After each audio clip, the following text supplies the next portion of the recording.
How many times have you run after a bus only to miss it? That's never gonna happen again. Slip the moonwalkers on and you will walk 250% faster than everyone else. This beauty is known as the world's fastest shoe, but honestly, it's more like a high-tech accessory. Think skates mixed with sandals with straps that go right over your regular sneakers. But they are AI-powered. Basically, they learn how you walk, then copy your steps, only faster, giving you an extra boost. It's like the feeling when you're walking in the airport and you step onto a moving sidewalk. But they're not just for flat, smooth terrain. The moonwalkers have 8 overlapping wheels, so they can climb over bumps and even go through puddles. If that's not fast enough for you, how about flying? And no, I'm not talking about a private jet. I mean flying like this. This Iron Man-style jetpack runs on 5 turbojet engines and puts out over 1,000 horsepower. To give you an idea, that's more than a Formula 1 car. It doesn't go as fast though. The top speed is about 80 miles an hour. You just need to fuel it up with diesel, jet fuel, or kerosene, and technically, it can take you as high as 8 times the Empire State Building. The thrust is so strong it makes you feel weightless, so it seems more like walking on the moon than actually flying. Users can direct the jetpack by moving their arms, almost like leaning on a table. And the people who've tried it say the hardest part is controlling the power so the thing doesn't spin out of control. If you want to try it yourself, you'd better start saving. A single flight can cost nearly $2,000.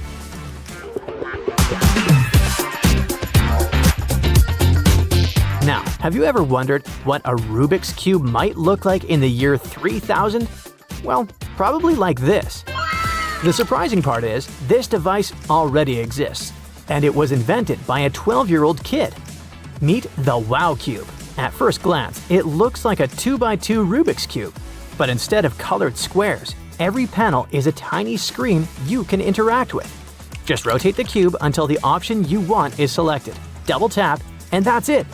You can play classics like 2048, pipes, and even cut the rope. And watch this, the characters and objects move across the different screens. That's the WOWCube's magic. But it's not just about playing games. Put it on your desk at work, for example, and it can show the time, your calendar tasks, and even your social media notifications. Can't sleep? No problem. Switch it to a calming aquarium scene to help you wind down after a long day. Pretty cool, huh? Speaking of gadgets that seem straight out of the future, this is Jetson 1. It's a flying vehicle that looks like a drone, but one big enough to take you for a ride. It can hover, bank, and reach speeds of up to 63 miles an hour. It's electric, which means you'll have to stop and recharge it about every 20 minutes, so no, you can't exactly fly it across the country, unless you're ready to make a lot of pit stops.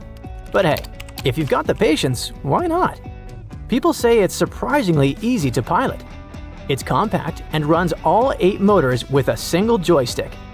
And let's say one of those motors suddenly fails. Well, you don't have to worry. In about a minute, the system stabilizes itself, and you can finish your flight safely. Phew! But it takes more than courage to fly one of these. First, you will need cash. This tech costs $128,000. And second, you'll need patience. The orders are already sold out until 2026. But look on the bright side. That gives you plenty of time to save up.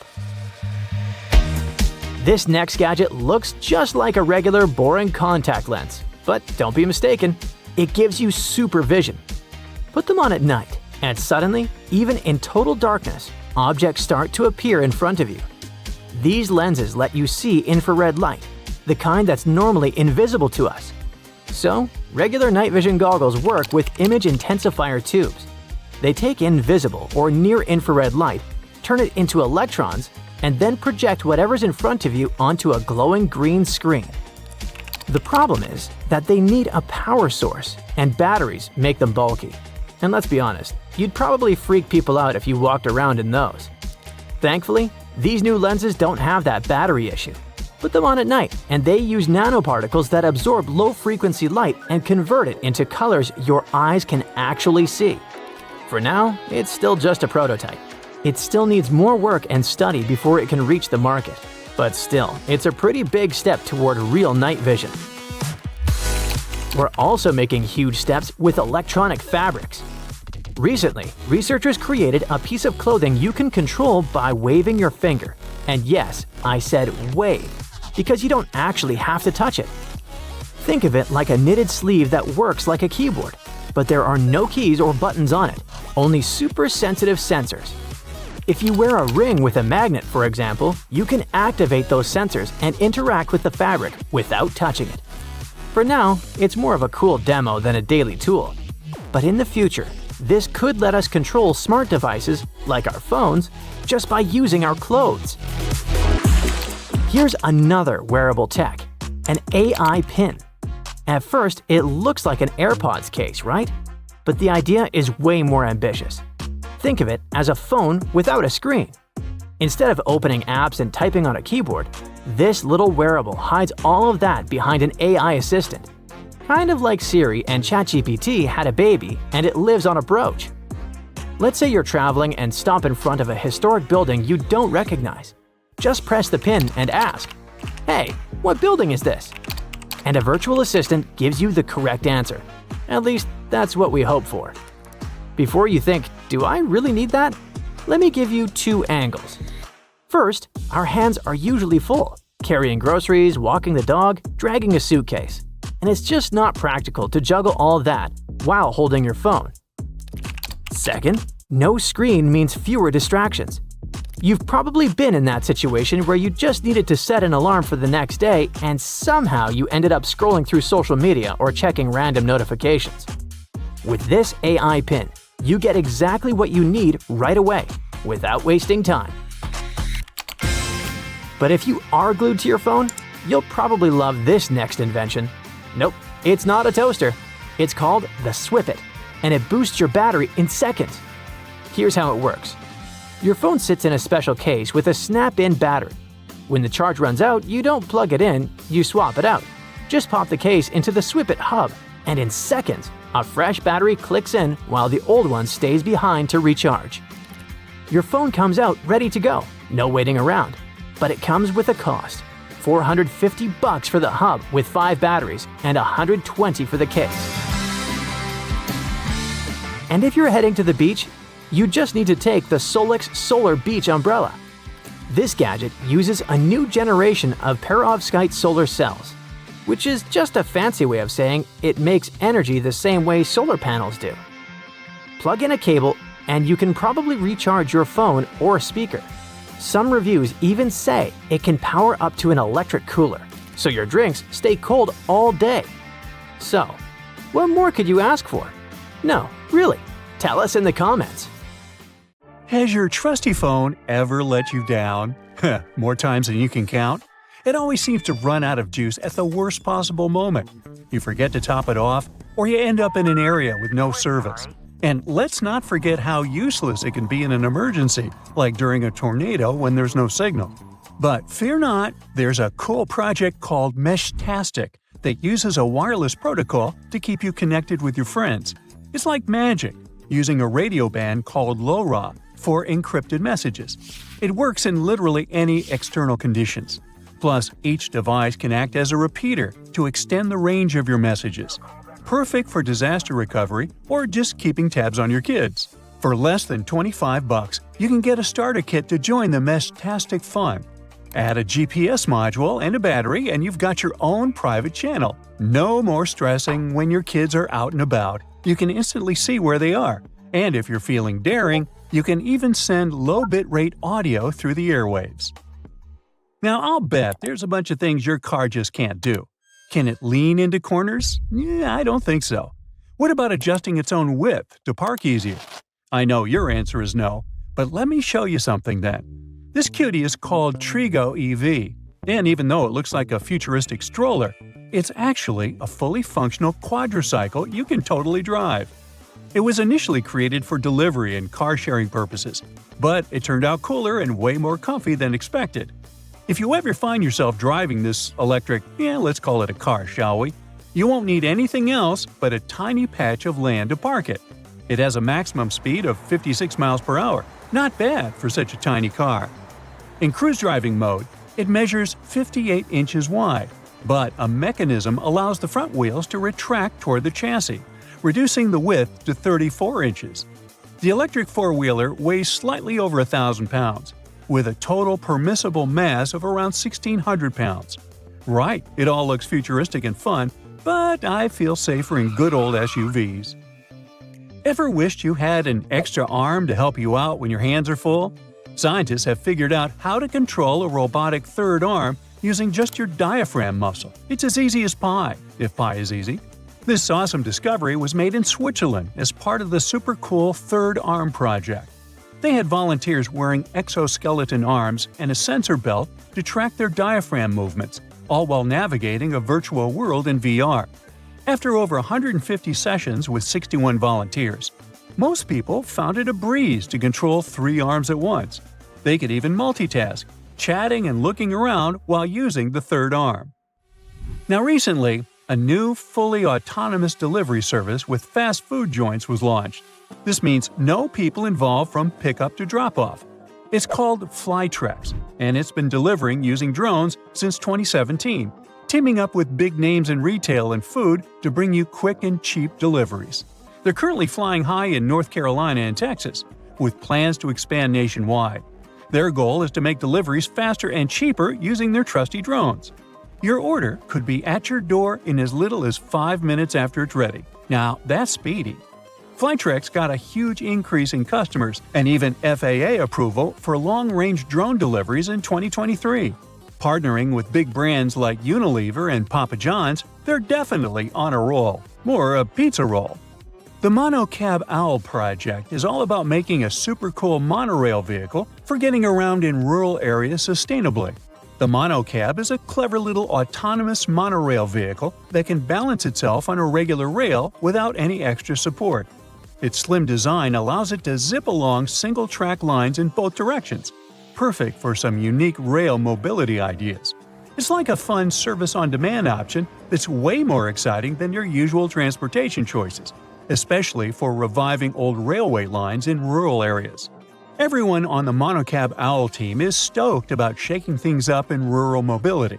Right now, there's a lack of good, eco-friendly and budget-friendly options for getting around in less populated areas. Reactivating old railway lines is a great start, but we need some fresh ideas to really make it work. That's where these small, self-driving rail vehicles come in.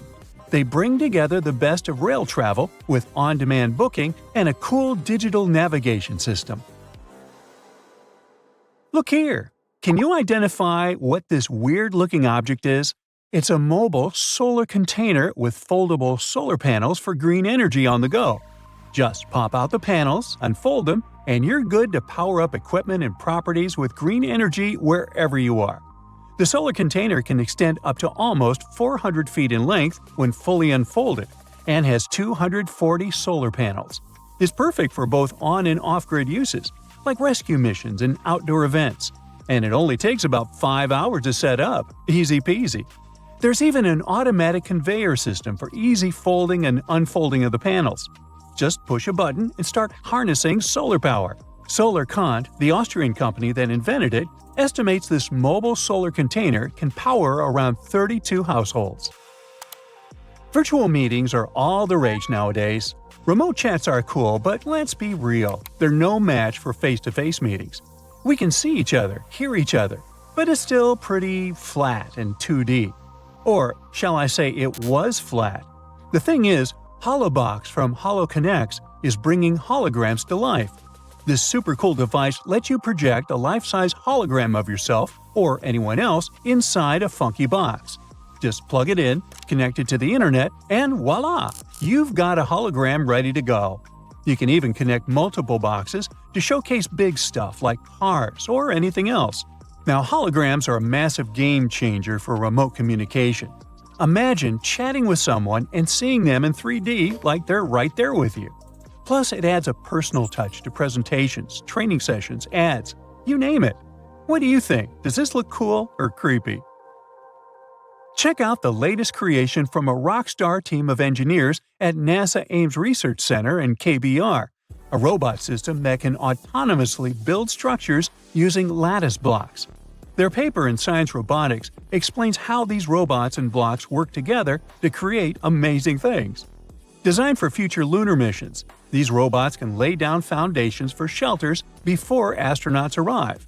3 robots work together to carry and connect blocks with twisty edges, similar to assembling IKEA furniture. They have already built impressive structures, like a shelter made of 256 blocks in just over 4 days. Imagine what they could do on the moon. Experience the interactive pearl sculpture by Breakfast. No food implied, just the name of the company. It's placed on a huge cruise ship called the Icon of the Seas. The stunning creation imitates the ocean's vibes, with rolling waves and shooting stars, each tile placed in a neat Fibonacci sequence. Using real-time data from the Caribbean, this sculpture changes constantly to match the current weather and tides, bringing the ocean to life before your eyes. Yeah, this invention won't change your life, but it's meant to nurture your soul. Have you heard about the Seattle-based startup Jetpack? They're developing innovative vertical takeoff and landing vehicles with bladeless propulsion systems, promising a future of quiet, safe, and fast urban flight. By 2050, 70% of the population will be living in cities, leading to crowded streets. But Jetpack's fluidic propulsion system offers a solution, using air pressure technology for silent operation. Jetpack is also working on a high-speed VTOL for the U.S. Air Force, with plans for passenger-carrying prototypes by 2026. Well, that's exciting. Hey, ever since we were kids, we've all known and loved bikes. And let's face it, most of us can ride one with our eyes closed. So, why tinker with a classic? Well, sometimes reinventing the wheel can make for a way more comfortable ride. Check this out. Bikes can have caterpillar wheels. Yeah, it looks a bit funky, but it's actually pretty chill to ride. And bikes don't just vary in shape, they can also be made from some surprising materials. Take bamboo, for instance. Not your typical bike material, right? This cool idea kicked off as a charitable project in Ghana and has since evolved into the brand My Boo. These bikes are handcrafted in Ghana and get their finishing touches in Germany. Plus, they've got Hakuna Matata written on them, which means no worries. Perfect for a laid-back cruise. It's not just regular bikes that get these upgrades. Motorbikes can too. Check out the B-Ride. This motorbike has a versatile 4-season track designed to handle all kinds of terrain and weather conditions. For snowy terrains, there's a specialized track that offers better grip and load-bearing capacity, boosting performance in tough environments. In 1930, John Archibald Purvis introduced his latest patent, a unique vehicle called the Dynasphere. Now, at first glance, you might mistake it for a tire with a very unusual design, covered in square-shaped holes that create a peculiar pattern. But take a closer look, and you'll spot a person inside the wheel. That's the inventor himself taking his creation for a spin. Now, initially, John Archibald developed 2 prototypes, a smaller electric version and another powered by a gasoline engine. The gasoline model boosted either 2.5 or 6 horsepower and could reach top speeds of 25 to 30 miles per hour. This prototype stood 10 feet tall, was made of iron latticework, and weighed around 1,000 pounds. The next version featured 10 outer hoops covered with a leather lining, designed to minimize ground contact. The driver's seat and motor were combined into one unit, mounted on wheels that ran along the interior rails of the outer hoop. When powered forward, this unit would attempt to climb the spherical rails, causing the lattice cage to roll forward. Steering was pretty basic, yet hard. The driver had to lean in the desired direction. Now, fun fact, John Archibald had a historical co-author for his invention, none other than Leonardo da Vinci himself. Okay, they didn't exactly collaborate, but John Archibald drew inspiration from Leonardo's works. The invention is almost 100 years old, and you probably guessed it wasn't a huge success. You don't see them on the streets after all. Did it work? Yes, it did move along just fine, but with a slight catch. It was almost impossible to break. Yeah, I can see where that would be somewhat limiting. So, John Archibald's huge tire-like vehicle didn't work out. 30 years later, in the 1960s, the tire company Goodyear had a brilliant but somewhat wacky idea. Why not create tires that light up? These tires were made from a single piece of synthetic rubber, and featured bulbs inside the wheel, making the entire tire glow brightly. The plan was to offer a variety of colors, and while these tires looked stunning in the dark, they didn't perform well in wet conditions.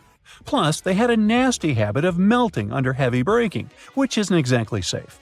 So the idea was eventually shelved. Now, if you spot someone wearing what looks like a giant diaper on their head, say at an airport, hold on snapping a sneaky pic to share with your friends for a laugh. The chances are that weirdo is actually pretty content because they're sporting something proudly called an original napping pillow. This thing is designed to block out light with two holes on the top for your hands if you want to catch some Z's at a desk. It cushions your head while letting you breathe easily, hence the cut in the nose and the mouth area.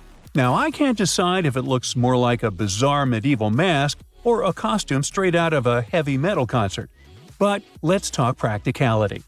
At 17.7 inches tall, it may not be exactly the most compact item to bring on a plane for a short flight, though it can be a lifesaver for a super long-haul transatlantic journey. Hey, I'm not done showing you the weird stuff you can wear on your head. Check this out. It's a head crane. Instead of pouring your cereal into a bowl like a normal person, you can use this milk-powered hydraulic crane device. The arms are operated by syringes filled with milk, mimicking the hydraulics of large industrial diggers. Just push and pull the plungers to move the arms and shovel cereal from the box to your bowl. The grand finale? Press down the white plunger to squirt the milk into the bowl, and yippee, breakfast is served. Alright, you might not be sold on that crane gadget, but I've got something you'll love: the Rion Pocket, Japan's must-have summer device. It's like having an AC unit attached to your body. This wearable air conditioner goes around your neck and under your clothes, using sensors to detect your physical activity and adjust the cooling level automatically. This keeps you comfortable and saves battery life. Now, the idea for this innovation came 35 years ago, when a Sony engineer was on vacation in Southeast Asia. There were many factors he noticed, and all of them, summed up together, led to the concept of individual cooling systems like fan jackets.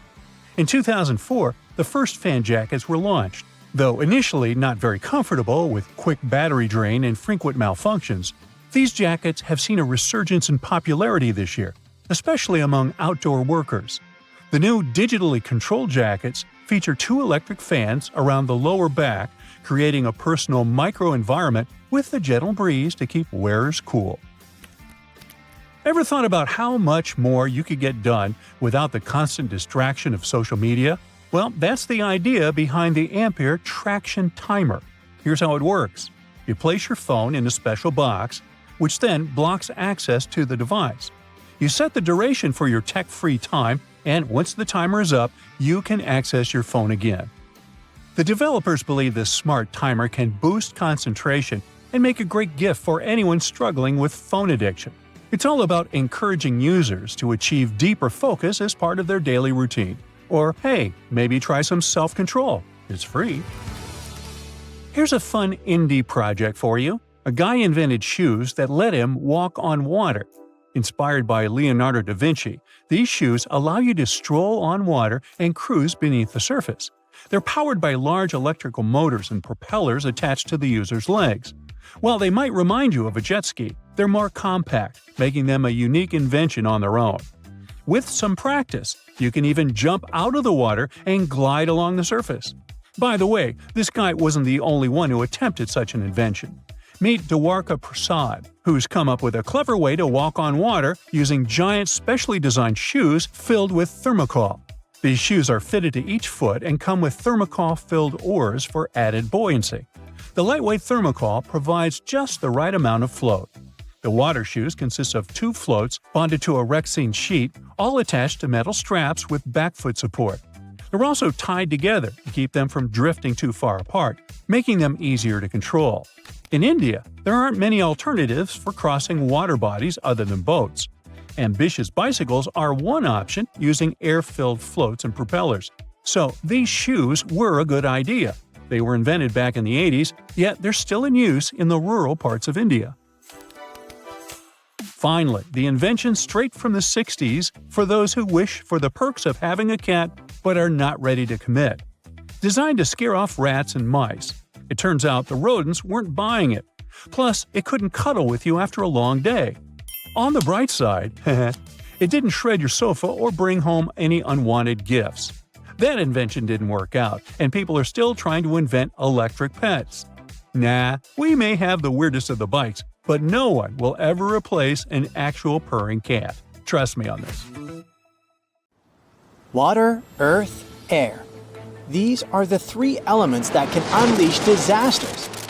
Thankfully, the masters of all elements, aka scientists and engineers, created these 7 genius inventions that might one day help save your life. Your home insurance company will appreciate you investing in this one. Floodworks vinyl tubes are like big, long pillows made of strong plastic that are filled with water. Each tube is 4 feet long and can be used to block water from getting through doors or into garages, as well as divert it. They're good for stopping water that's up to 6 inches high. You can bend these tubes into different shapes and they will hold their new form. They're designed with a cap on one end to fill them up with water. The other end has a special opening that lets you connect tubes together with a clip to allow you to create a longer barrier if needed. There's a part on the tubes called a break, which stops them from rolling away. To keep out taller amounts of water, you can put one layer of tubes on top of another, making a triangle shape like a pyramid. This can keep out water up to 12 inches high. However, it's advised not to stack them any higher than that. If you've got deeper water, you might need a different water-bending move. I mean, flood solution. If only Titanic had this invention on board. In the event of a shipwreck, we know by now that old-school lifeboats are too slow to launch and there aren't enough for everyone. Life buoys, on the other hand, are too few and can only save one person each. And life jackets are often not within easy reach when you really need them. This is where instant relief comes in handy. So cleverly called the Anti-Tanic, it is a lifeboat that allows multiple people to stay safe and together in the event of a shipwreck. It has a crisscross, waffle-like pattern that acts like many life rafts, allowing a large number of people to stay afloat. In case of an emergency, once the ship's sensors detect damage, the alarm sounds and the device gets to work right away without anyone having to do anything. Fueled by high-pressure carbon dioxide, it fills up with gas in just 2 minutes. The life mat can be 50 square meters, so there's room to save plenty of people. And no, people don't need to literally jump ship to get on it. The device inflates and forms a ladder against the ship's side, so everyone can climb down this ladder and onto the safety of the big air mat. What's even more clever is that the mat has different sections. People who need extra help, like the elderly, children, or those with disabilities, can stay out of the water and rest. If earthbending is not one of your skills, better check this invention out. Debris flows and shallow landslides are like super fast rivers of mud that can carry big rocks, tree branches, or even large boulders. They happen when too much rain or melted snow makes the ground on hillsides too wet and slippery, especially if there aren't any plants or trees to hold the soil together. This can also happen when the ground gets burned in a wildfire and there's nothing left to protect it. Debris flows usually follow the shape of the land, moving through natural paths like gullies or ditches. If nothing stops them, they can damage roads, bridges, and houses, or even block rivers. This is where the debris flow barriers come in handy. They act like a big net that catches these mud rivers before any disastrous consequences. Placed right in the natural paths of the debris flow, the barrier has special elements that soak up the energy from the debris flow, slowing it down and stopping all the stuff from moving further. What's also great about them is that they don't damage the environment. One can take them down without leaving a mess and put them back up again if there's a risk of debris flows in the future. This little box, created by NASA engineers, is not looking for extraterrestrial creatures or other planets. It's a life-saving radar called Finder that's designed to find people trapped under the rubble of collapsed buildings right here on Earth. Using a technology that is similar to what might be used for space exploration, Finder can detect the tiny, rhythmic movements of a human heartbeat and breathing amidst chaos and destruction. The way it works is like this. It sends out a safe, low-energy microwave signal into the debris, which is much weaker than what your mobile phone emits. As the signal then bounces back from the rubble, Finder listens for patterns that show someone is there, living and breathing, even when they can't call out or may be unconscious. The device is so sensitive that it can tell the difference between a person and an animal. Engineers also use a unique method to pick out these signals of life from other random movements, like leaves shaking or other non-life patterns. According to tests, it can search a small building in about 10 minutes and a much larger area in about a half an hour. On the other hand, the next invention is designed to help save lives, not after, but during the event of an earthquake. Earthquake-proof table is a sturdy school desk that doubles as a life-saving shelter during earthquakes.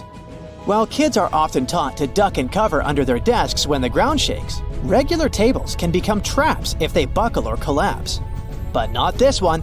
It's built to stand strong during quakes and keep the kids safe underneath it. What makes it special is that it's been thought through for different ways buildings can fall apart during a quake. This way, it ensures kids can have a safe spot no matter what and can be reached by rescue teams afterward. It has also been put to impact tests with various types of weights and debris to confirm it can take a beating without going in. Besides its strength, the table is light enough for 2 children to lift and move, as well as spacious enough to accommodate a pair of students seeking refuge. This invention basically allows you to bend water and air at the same time.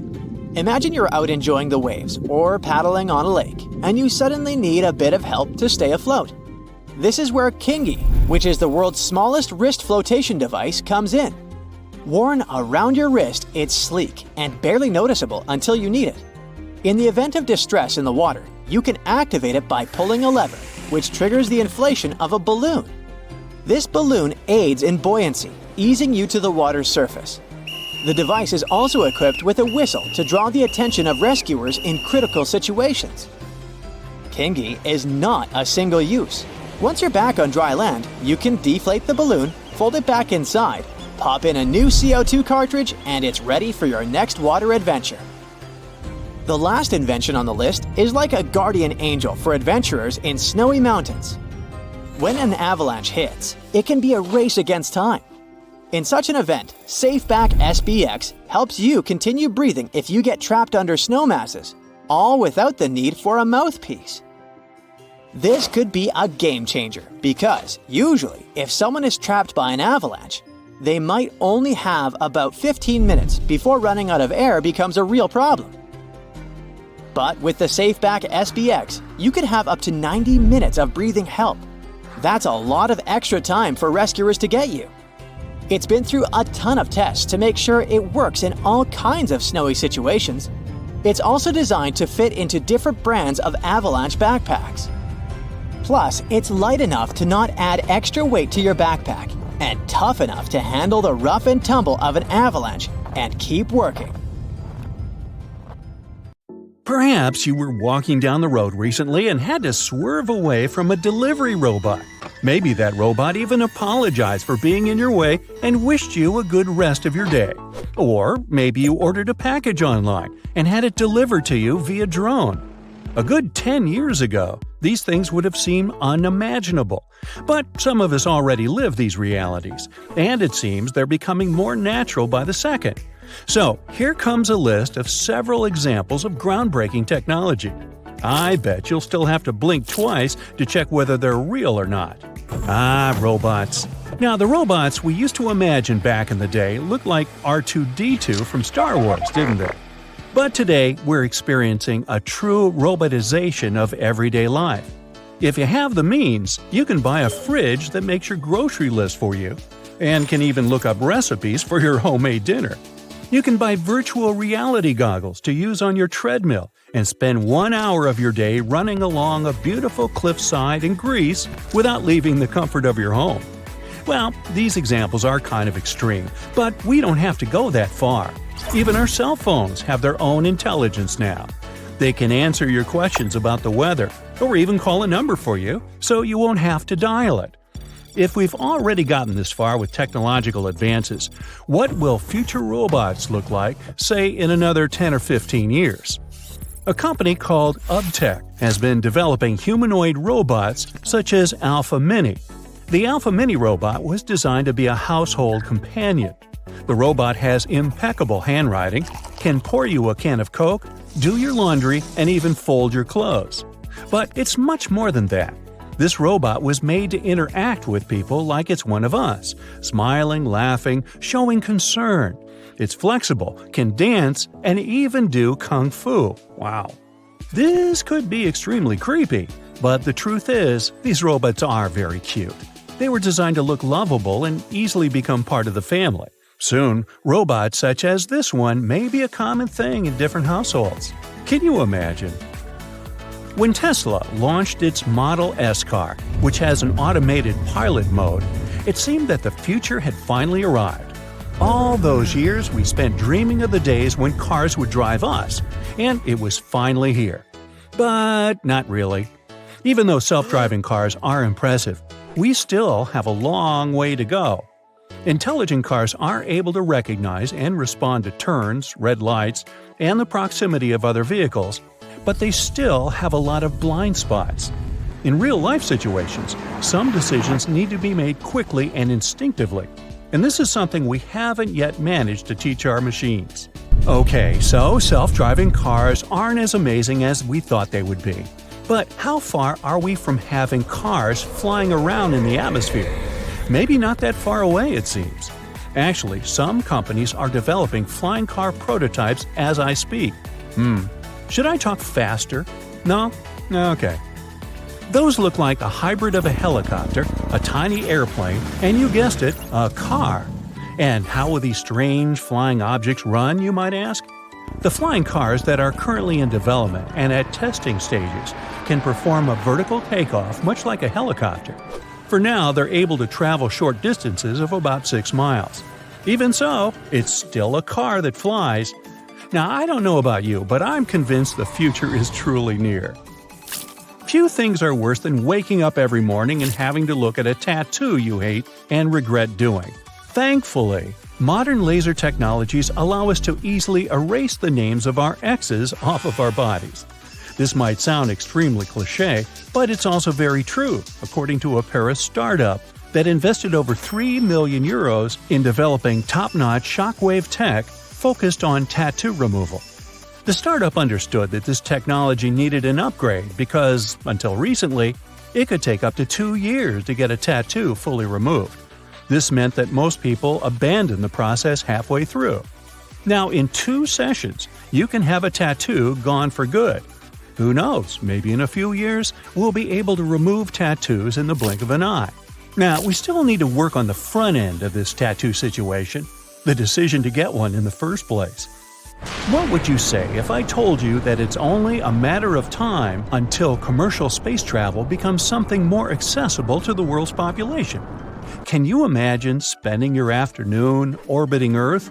Well, I'm happy to inform you that these days are approaching faster than you can think, my friend. In 2021, billionaire Jeff Bezos took commercial space travel a step further. He took his rocket ship for a spin that lasted about 10 minutes and 10 seconds. But even though it was a brief trip, it marked a significant moment for the future of space tourism. Bezos had a suborbital flight, which is likely to become more widely available in the near future. These rockets dash to about 60 miles above Earth, where people on board can experience weightlessness and witness extraordinary views of our planet. The rocket won't get higher than that, though. For a while, orbital flights that can reach the International Space Station will still be ridiculously expensive, something along the lines of $55 million. But hey, it's a step-by-step process, isn't it? I say leaving Earth's atmosphere is already pretty neat. Now, in case you haven't been following this news, smart toilets are becoming even smarter by the minute. Fully electronic toilets are a hype that started in Japan, but they are gradually taking over the rest of the world. Westerners who have tried it say those who haven't are seriously losing the opportunity of revolutionizing their bathroom experience. Today, our technological advances have created toilets that play music and those that use UV light to eliminate bacteria. Some of them come equipped with a touchscreen panel that allows you to control the toilet's features. Of course, such toilets will raise the lid as soon as you approach and then close it themselves after you leave. They auto-flush and heat the seat so that you can sit on a nice warm cushion. What's next, you might ask? Well, keep watching this space. Would you eat your veggies if you knew they came out of a printer? I mean, literally? Today, thanks to 3D technology, some people have been experimenting with printing food. For anything to be made using such a printer, it must come from a mushy paste that can be squeezed from the machine's nozzles. The purpose of printing food has mainly to do with its presentation, like drawing complex geometrical shapes on top of printed cookies and basically turning your food into a piece of modern art. Printers have shown greater precision for this sort of work than human hands. You might have heard of solar panels before, but probably not like this. Let's just say technology has advanced to the point of turning solar panels into tiny solar film cells. If I may, these solar panels resemble old-school camera films. The difference is that these are highly efficient power generators. Such solar film cells are photovoltaic and can produce solar power at a much lower cost and with higher efficiency than the panels we currently use. Some are saying this is solar energy 3.0. Rather sooner than later, these film cells will be used not only to charge phones, but also to power entire buildings and even cities. They occupy very little space and absorb sunlight extremely effectively. Inventions such as these sure do make the future look bright, don't they? Tsunamis, earthquakes, avalanches. There are so many dangers haunting us in this world. Luckily, the greatest minds of our time have invented more than enough devices to save our lives, even in the most unpredictable situations. Some of them look like something out of a sci-fi movie, like a device allowing you to imitate Spider-Man or a drone that can turn into a boat. Let's have a look at these engineering wonders. A wall of water is approaching rapidly. It's a tsunami. You rush to the roof towards your survival capsule. It's a bright orange, high-strength floating metal ball, watertight, buoyant, and made of aircraft-grade aluminum. It can withstand sharp object penetration and heat exposure that can protect up to 16 people. With 5 days' worth of supplies, it can also be used in the event of a typhoon or hurricane. If an earthquake scares you even more than a tsunami, there's a Chinese inventor, Wang, that has got you covered. His idea is a special bed with tremor sensors. When activated, it swallows the sleeper inside a metal frame with a protective lid, basically transforming into an earthquake-resistant box. The bed also has crucial items you need to survive, like medical kits, flashlights, water, and food supplies enough to last for several days. You aren't likely to get out of that earthquake bed on your own, but thanks to this next invention, you can get out of the car in case of an emergency. At first glance, this wrist strap looks unassuming, but the bead is made of tungsten carbide, known for being extra tough and super durable. If you get blocked in a car, you can take off your bracelet and use it as a slingshot to easily shatter the glass. Its price also starts from a mere $8. Unfortunately, this wonder wristband can't help you if you're being pulled away from the shore by a rip current. But the Life Drone can. It's an amphibious rescue device that can travel both in the air and on water. Its body opens up and orients the propellers in an X formation to fly. Once the drone spots you, its base inflates into a life raft so that you can climb onto it. Then the drone closes and forms an I formation, and its propellers start working underwater, pushing the raft towards safety. If you're stuck on a high floor during a fire or any other emergency, a Skysaver backpack can save your life. True to its name, it's a backpack with a built-in controlled descent device for evacuating high-rise buildings during emergencies. Thanks to it, a controlled descent from up to 260 feet is possible. All you need to do is buckle up, clip the cable to the anchor, and descend slowly. If you ever find yourself in shark-infested waters, a Shark Bands bracelet might save your life.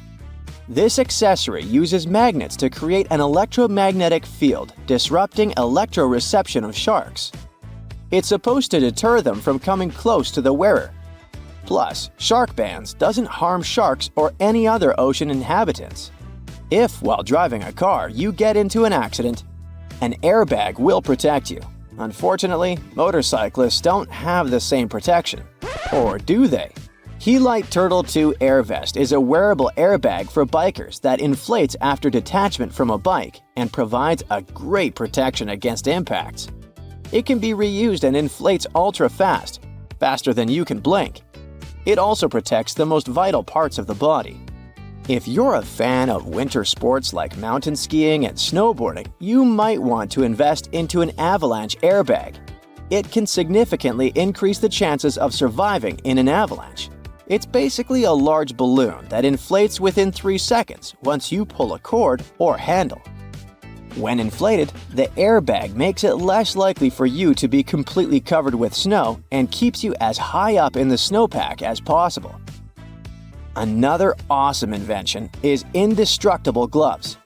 Schmidt's Mitts safety gloves are made from Kevlar and other resistant materials and offer extreme protection against heat, cuts, and impacts. Dubbed the world's toughest gloves, they cost around $50 a pair and are super useful for people working in the fields that require superior hand protection, like firefighters or those working on oil and gas rigs. In the near future, doctors might have an amazing invention to help them do their job too. I'm talking about a magnetic slime robot. It's made of slime material that can navigate tight spaces inside the human body and retrieve swallowed objects.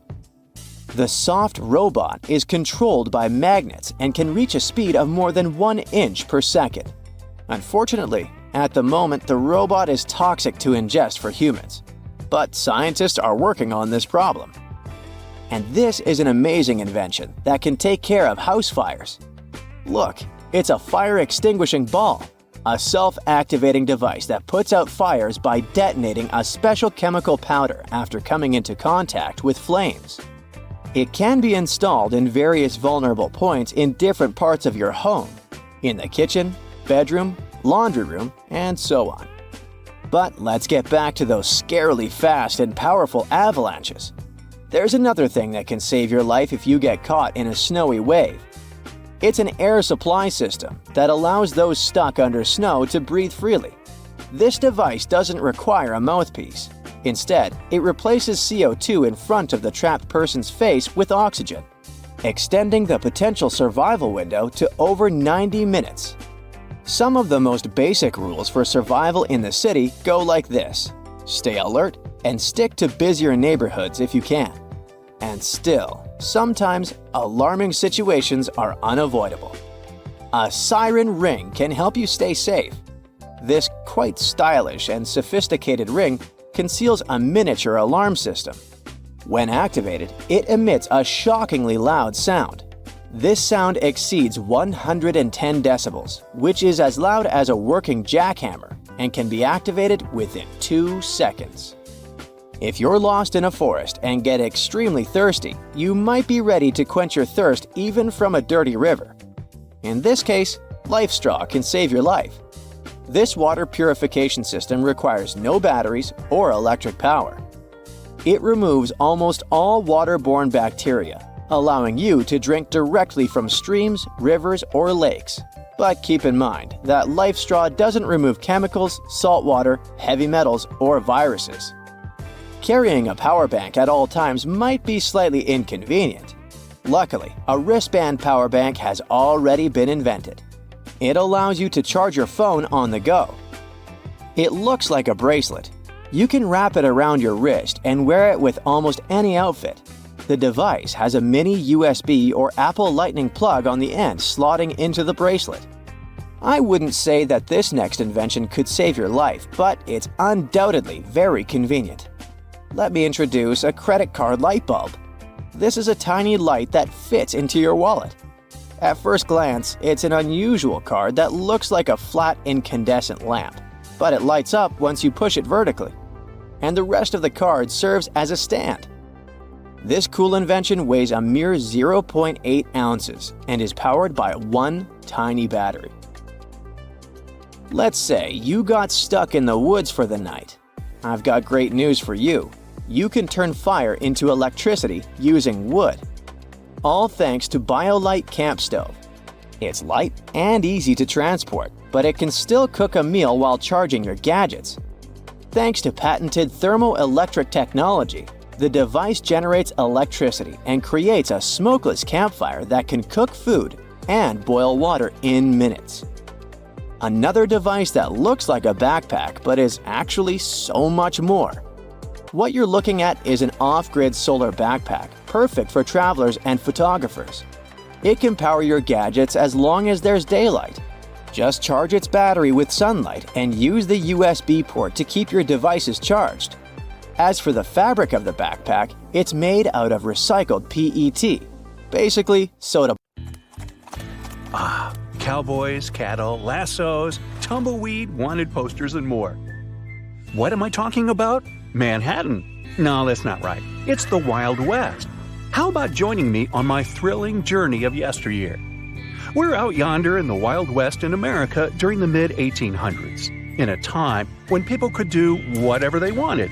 They could pretty much always get away with it. But that there lawlessness was put to an end by a simple invention: barbed wire, also known as the thorny fence. Before this invention, cattle ranchers and cowboys could go wherever they wanted. They used the crops and water of the farmers to feed their herds along the way. Farmers didn't have many options to protect their land. Wooden and stone fences were expensive and hard to construct. Some farmers looked for alternatives and even tried using thorn bushes, but those plants took their sweet time growing out there. I mean, it took way too long to cultivate those bushes. Plus, all of these things could be torn apart easily, either by the weather conditions or by cattle. Then barbed wire came around. It spread the area in no time among farmers. For cowboys, these wires caused a big problem while transporting cattle. Many cows got wounded or sometimes worse when they scraped along the wire. Cowboys could protect the animals, but they couldn't create water and crops out of thin air on free land.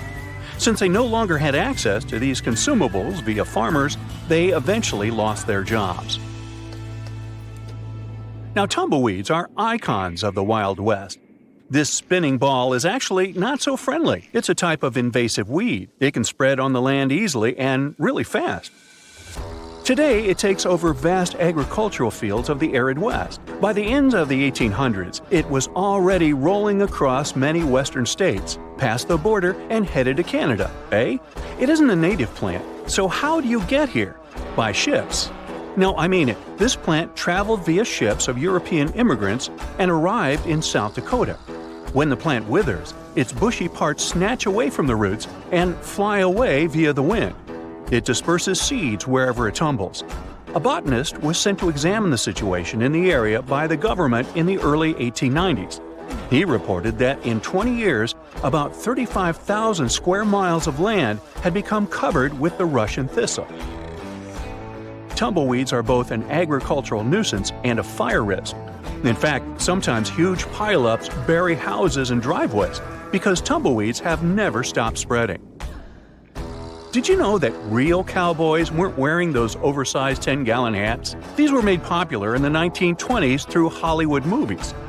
In real life, however, cowboys, ranchers, and farmers wore flat-brimmed hats. I also learned that Vikings didn't actually wear helmets with horns. Yeah, most people imagine Vikings sporting their distinctive helmets, but that's again a misconception. Research reveals that the famed helmets were discovered nearly 2,000 years ago before the Vikings. Helmets with curved horns date back to the Nordic Bronze Age. Well, enough of the Vikings. They can get their own video. Let's return to the Wild West and look closer to camels. Yep, feral camels once ruled the state of Texas. The Camel Corps was instituted in 1856 at Camp Verde. The logic was simple. The environment of the Southwest was similar to the deserts of Egypt, arid and harsh. So, 66 camels were imported from the Middle East to Texas. The experiment worked, but later on, when they were not needed anymore, most of the camels were sold to different places, such as circuses. Some of them were freed to go wild. They escaped, but it's assumed that none of them remained alive to this day. The last feral camel seen in the area was in the year 1941. What else is there to talk about in the Wild West? Well, plenty of things, such as the famous California Gold Rush of 1849. It turns out that this wasn't America's first gold rush. In fact, not even the second. Imagine a young man working on his father's field in Cabarrus County, North Carolina. One day, he finds a funny-looking large yellow rock. Neither he nor his father knew what that rock was. They even used it as a doorstop for some years. One day, a jeweler visited them and recognized that gold nugget.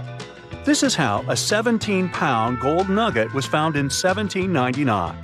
After that, the gold rush was on. Now, Billy the Kid was a legend when we talk about outlaws back in those days. Let's meet him a little closer. There's not much info about his early life. He was born in an Irish neighborhood in New York in 1859. He called himself William H. Bonney, although that wasn't his real name. Around the mid-1860s, Billy and his mother and brother traveled west to Indiana. Soon after, they moved even further west. At one point, he rode solo, and that's when he became famous and wanted. He had all these outlaw incidents before the age of 21, which turned out to be his last birthday. Billy became an icon and the subject of more than 50 movies. His Stardust fame began in 1911 with the silent film Billy the Kid. Imaginative title, huh? Roy Rogers, Paul Newman, Val Kilmer, and Emilio Estevez are some of the well-known actors who have played the role of Billy. Then, there's that other outlaw, Jesse James, someone else from the Wild West that you would see in a wanted poster. In 1876, he broke into the First National Bank of Minnesota with his team. Then, they kept raiding banks and trains. After those days, he was buried in the front yard of his farm. End of story? Not quite. As time passed, people who didn't like Jesse were also gone. The whole story was almost forgotten, and everything went logically until one point. A man named J. Frank Dalton claimed that he was the real Jesse James in 1948 at age 101. The court allowed him to legally adopt the bandit's name. Interestingly, DNA evidence showed that James was indeed buried in the cemetery. So why did this man come forward years later? The invention of photography put an interesting twist on the clash between good guys and bad guys. Authorities used photography as a way to show any future lawbreakers the fate that awaited them. Uh-oh. Bronco Billy Anderson is widely regarded as the inventor of the Western film genre. He was the star of the early 1900s. He produced and acted in literally dozens of films. After the groundbreaking The Great Train Robbery movie, he decided to build his career on this success by creating the Bronco Billy persona. He wrote and acted in many Western shorts and became the first cowboy idol. The next fact is about communication. It was a necessity to send messages quickly. Here comes the Pony Express. In the mid-1850s, the service started to operate. Nearly 50 letters and 3 newspapers were transported by horseback from Missouri to California, a nearly 1,200-mile-long distance. The horses were ridden fast. The system worked well because both the mount and rider were changed at 12-mile intervals. I know, it's a bit too much, but back then, it was effective in terms of reducing time. The horses can carry messages in about 10 days from the Atlantic to the Pacific coast. Then, of course, came the invention of the telegraph. You might associate cactuses with the Wild West more than telegraphy, but it had a huge effect. In 1837, Samuel Morse invented it, and the code needed to send messages. Miles and miles of telegraph poles and wires were erected in the country, and soon after, that Pony Express system became unnecessary. It had a short life after the telegraph. Now, with the telegraph, people send information almost instantly. Yet the biggest development that transformed the entire country was the construction of railroads. Along with the info, railroads transferred people, livestock, fuel, and all types of goods. The first railroad to link the continent from east to west was built between 1863 and 1869. New towns were rapidly created along the railways, and the Wild West had finally been tamed. You're shopping for a bike, and the friendly salesperson offers you to test the prototype for a new model using new technology straight out of space. It turns out you're already using some interstellar inventions on a daily basis. Regular inflatable rubber tires can't do so well on the perilous, rocky, and sandy terrains of the Moon or Mars. Curiosity Mars rover got some damage to its treads just 16 months into its mission. That's why airless tires relying on a mix of nickel and titanium were invented for NASA rovers. The material is flexible thanks to its tight molecular structure and can return to its original shape every time it deforms. The same airless technology should work great with bike tires down on Earth. The tires are tube-shaped and squash down whenever you roll over a bump. They will develop perfect shape memory over time. They're supposed to work best on gravel, trail, and mountain bikes.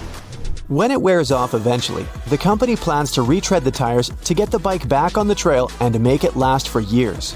The previous airless tire models were made of patented foam, supposed to last for up to 5,000 miles. They didn't take off because they made the bike too heavy. The new model is supposed to solve that problem and give the world innovative, lightweight, and durable tires. The same tech can be used in an all-terrain car and truck tires, high-performance sports, commercial aircraft, and even search and rescue missions. You gotta thank NASA for that comfy memory foam mattress you're using every night. Back in 1966, the original idea behind memory foam was to customize seats for astronauts to somehow ease the effects of G-force on takeoff and landing.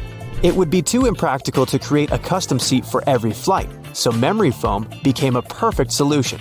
It easily adjusted to an astronaut's body shape and went back into a rest state when not in use. Memory foam became available to the general public in the early 1980s and is now used in products from mattresses and pillows to amusement park rides, horseback saddles, and football helmet liners.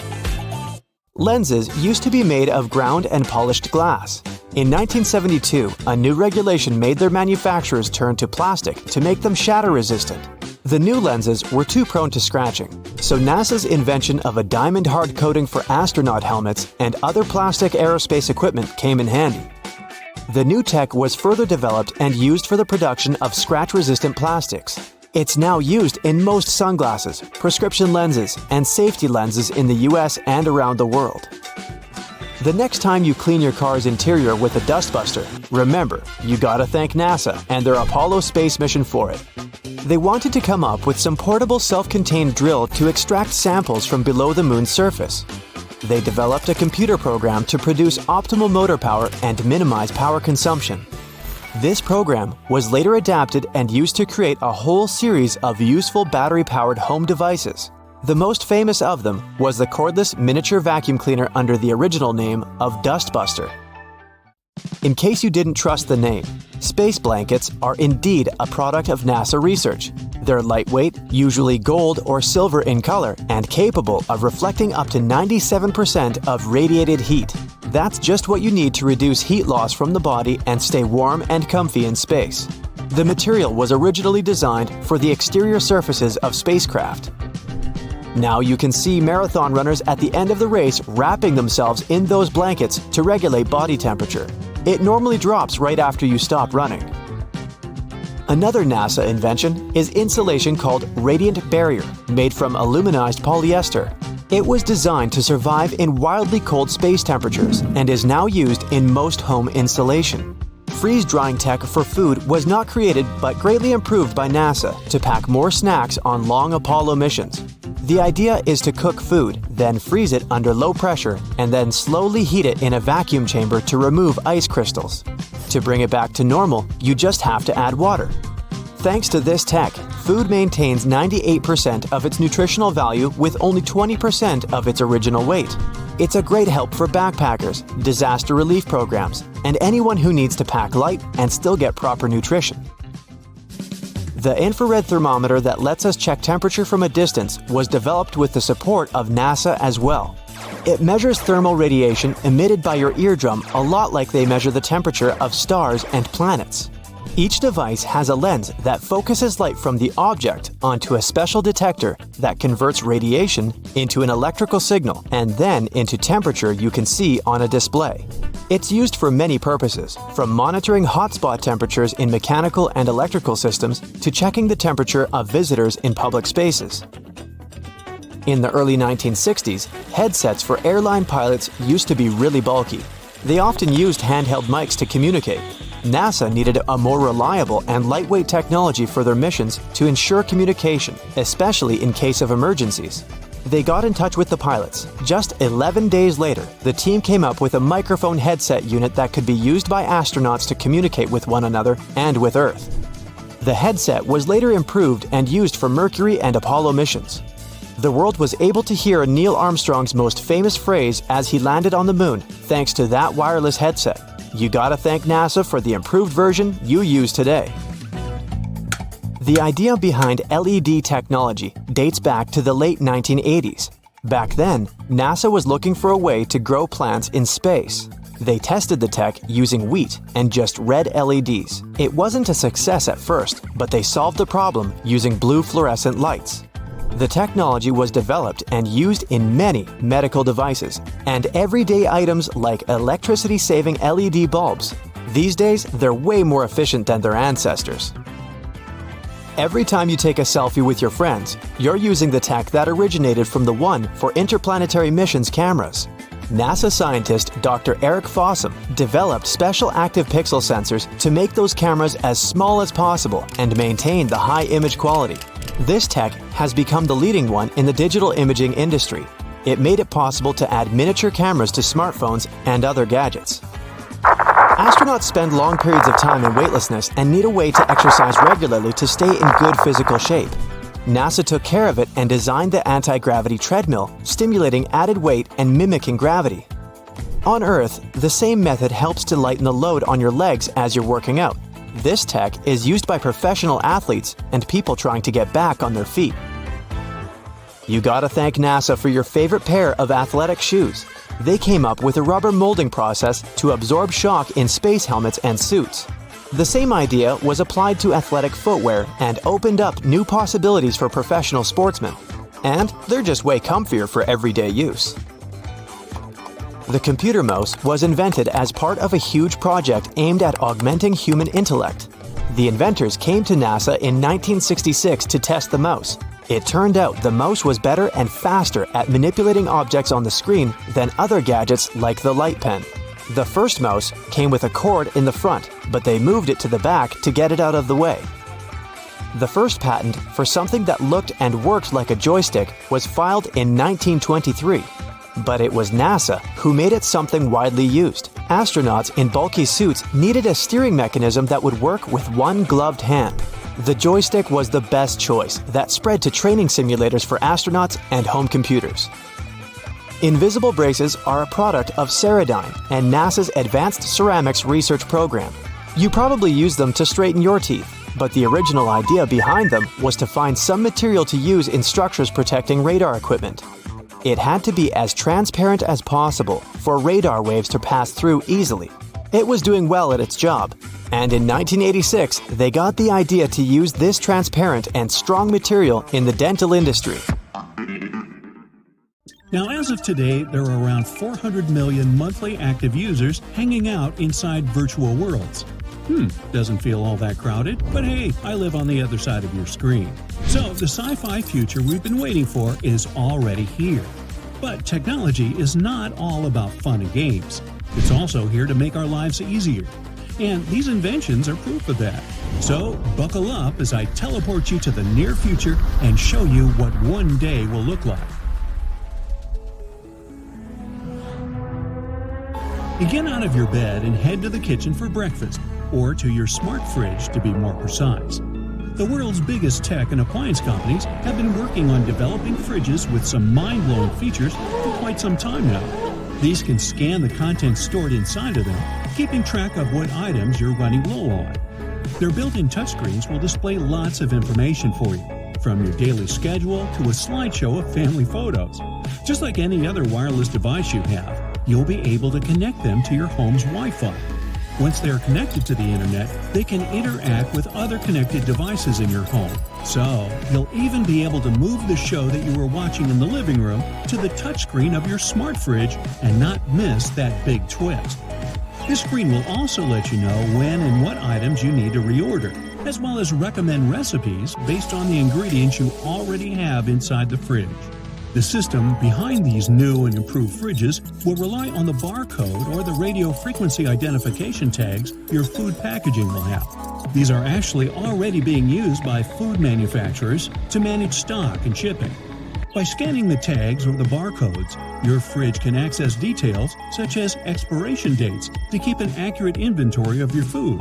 And just in case you're wondering how much having a fridge that sends you a shopping list will cost you, it'll range somewhere between $2,000 and $5,000. Your smart fridge warns that the coffee cream is expired. Oops, guess it's time to head to the store. Now, don't worry about searching for your wallet though. You will need neither cash nor a credit card to buy stuff. This will be possible all thanks to the tiny microchips which can be implanted into your hand. Don't get too excited though, one chip won't turn you into a cool cyborg or anything. This chip technology actually already exists in digital house keys, e-tickets, and bank cards. What will make them different now is that once the implantation process is complete, they will get linked to all of your online accounts. This will allow you to open your front door, hop onto the public bus or train, and buy groceries all with a flick of a wrist. You come home and finally have your morning coffee, with cream. Now it's time to actually make yourself something to eat. Such a bore. Or maybe not, thanks to your cyber chef. In 2015, a robotics company shook the culinary world when they presented their new invention, a robot that uses giant hands to cook meals. This master chef comes pre-programmed with thousands of recipes from world-class human chefs, so you won't need to Google how to make the perfect pie crust anymore. The robot that's named Molly will do everything from pour to stir, but unfortunately, it can't prepare ingredients for the recipes it's going to make. At least, not yet. Maybe I've seen too many movies, but it's probably not such a great idea to give a robot a knife anyway, right? However, if you prepare the ingredients yourself and put them inside special containers, it will recognize the ones it's supposed to use. Once it's done preparing food, it will clean up surfaces too. Finally, your own busboy. Molly can plan and adapt its recipes according to your diet preferences and calorie intake limits. However, you can also add your own recipes to its list through the touchscreen, and it can recreate your grandma's casserole with 100% accuracy for you. But you know what? I bet you can hire a personal chef for yourself, and the amount you will pay to get Molly, which is $340,000. And the best part is, they can even prepare the ingredients for you. Now, as the clock strikes noon, you'll receive a text message from your mom. She reminds you about her visit, which will be in an hour. You totally forgot about that. Well, you take a look around your house and realize that you haven't been doing any cleaning for quite some time. But she can't see it like this. This is where super suits might come in handy. The Guardian Exo is a rechargeable, battery-powered, and mechanical full-body exoskeleton that's designed to make you faster and stronger. Using its electrical motors and a state-of-the-art set of 100 ultra-precise body sensors, it combines human intelligence, instinct, and judgment with the endurance and precision of machines. It can increase your strength and allow you to lift up to 200 pounds of weight like you're lifting a feather, and it won't restrict your movement at all. So you can clean under your sofa, bed, or that smart refrigerator pretty easily and quickly before your mom arrives. Talk about productivity. But don't get your hopes up too much. It doesn't have the technology to allow you to stop buses like Superman or jump over buildings like Neo. So it's not really suited to saving the world. But it sure can be a lifesaver if you're moving into a new house. What's great about it is that you can actually get your hands on it now. That is, if you have $100,000 per year to pay its rent. Wow, you finished cleaning so fast that you still got some time left before mommy comes home. Might as well go for a quick run. But thanks to your suit, you didn't burn that many calories while cleaning. So grab your futuristic sci-fi sneakers and let's head out. This creature-like footwear called the Cryptide Sneaker is a fully 3D printed shoe. It's made out of only one material, which is a special polymer called thermoplastic elastomer. This material varies in thickness or thinness in different places, meaning while specific parts of the sneaker become stiffer, the others will remain soft and flexible. So it is ergonomic and comfortable, in addition to being easy and fast to manufacture. The whole shoe can be printed out in one go, and it doesn't require any gluing or stitching. And the best part is, its shape can be adapted to your own foot. The only thing needed for that is your foot's 3D scan. Well, you head back home just in time to greet your mom. She wants the two of you to spend a nice, quiet afternoon together, reading or watching something. You think that's a great idea, and you show your new favorite book to her. She goes through the pages, but you notice she's having a hard time reading the words, squinting her eyes. If only I could zoom into the book pages like I can do with your Instagram photos, she says. Hey, you have just the thing she needs. In 2019, a team of researchers created a pair of contact lenses that zoom in when you blink twice. Each eye movement you make gives distinct electrical signals. The zoom-in contact lenses contain electrodes that can track these signals and respond accordingly. The polymers that they're made of expand when a certain electrical current is applied. So, when you blink twice, the lenses increase their magnification and make everything appear 32% larger for you. However, it looks like you'll have to wait a bit longer to start wearing them. The researchers are still trying to figure out how to make them out of the material regular contacts are made of, so they'll be safer for everyday use.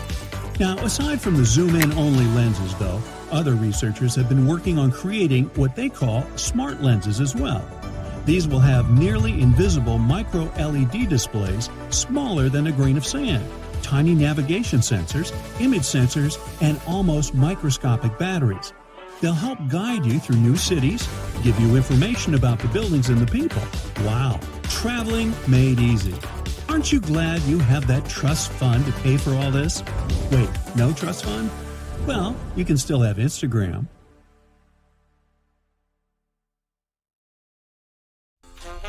The most incredible technology for transporting things and people could be teleportation. Unfortunately, we won't see a teleportation machine in the near future. But we will be able to ride perfect self-driving cars with autopilots on the road and in the air. We will also ride flying motorcycles and take a vacuum train to get from New York to Los Angeles in just a few minutes. So, let's start with self-driving cars. The principle of operation of almost all such vehicles is the same. The car has cameras and sensors, high-precision maps, and radars that scan the situation on the road. A common system unites such machines. Each of them knows where the others are, and this prevents accidents or traffic jams. Of course, today's cars with autopilot are not so impressive. Many people drive them. But imagine what will happen when all vehicles on Earth get united by a common artificial intelligence. People will forget about traffic jams forever. Computers will predict dangerous situations and prevent them. But what will people do on the road if they don't drive cars? The developers will focus on passenger entertainment. The car will be able to tell you the exact time of the trip. Do you need to arrive at noon sharp? Okay, the car may intentionally slow down or increase its speed. It will turn into a real electronic assistant. You can have a meeting, order food, and choose a movie with the help of voice control. The driver's seat has a mini movie theater, a game console, or a mini refrigerator. People who like to communicate with drivers will be able to speak with advanced artificial intelligence. But, of course, there will also be problems. The main one will be the excessive correctness of driving. Scientists and developers are working on humanizing machines. Here's an example. Let's say the car is driving along a busy street and notices a man standing by the road. The car's internal system quickly analyzes the situation and decides that the person is going to step onto the road. The only reaction of the computer is to pull over. The car is slowing down. Another car stops behind it. The first vehicle has created a dangerous situation and a traffic jam. And the man was not even going to cross the street. He was just standing there, waiting for his friend. To deal with this issue, the developers of some companies equipped their cars with a voice. That is, they taught them to honk. In a problematic situation, such a vehicle will press the horn like an angry driver. But the car can slow down if a bird flies by. No horn signal will save you here. On the one hand, the human factor is one of the main causes of road accidents. On the other, a person can analyze a situation much better and choose the right solution. It's unlikely that a machine on autopilot will stop to pick up a guy hitchhiking on the side of the road. Perhaps this guy has gotten into trouble and he urgently needs to leave that place. Or maybe he was bitten by a snake and he needs to go to a hospital. The computer can't know that, but a kind person behind the wheel will stop and offer help. Even if the world gets rid of traffic jams, people will strive for something more, whether on the road or in the air. Many engineers believe that autonomous flying taxis and buses are the future of transport. But gravity-powered flights will appear in the distant future. Such machines will work on the principle of a helicopter.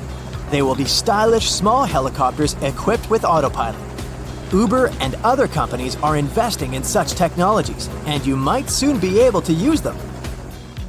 Let's say you're late for some event. You open the app and book the helicopter closest to you. Next, you go to the roof, where many aircraft are parked. Then your pilot takes you to the parking lot of your destination.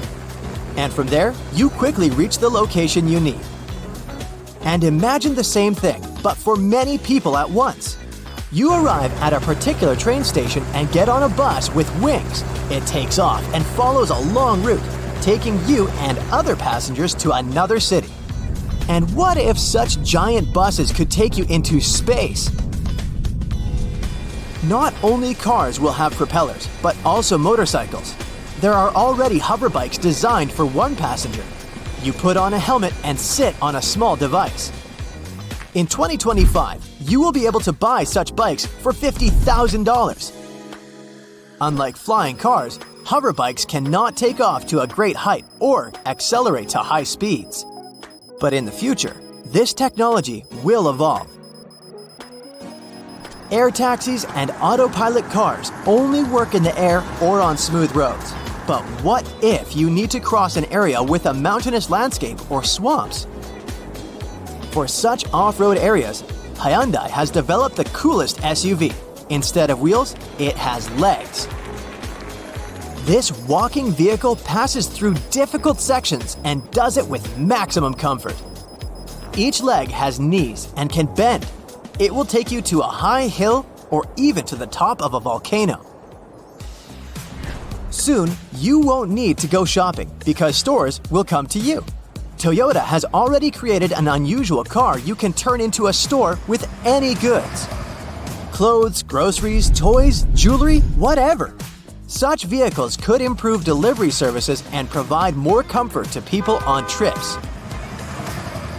But the most incredible technology that will appear in the future is the Hyperloop. It's a train on an aerodynamic cushion. Imagine a capsule traveling at a speed of 760 miles per hour inside a vacuum tube. The interior resembles a spaceship capsule. You take your seat and fasten your seatbelt. Right now, you're accelerating to a speed that exceeds the speed of sound. But inside the cabin, you don't feel this speed. If you watch this train from the side, it will pass by you faster than you blink, and that's how it works. You know air hockey, right? The puck easily flies through the entire area because small holes all over the field release a thin layer of air.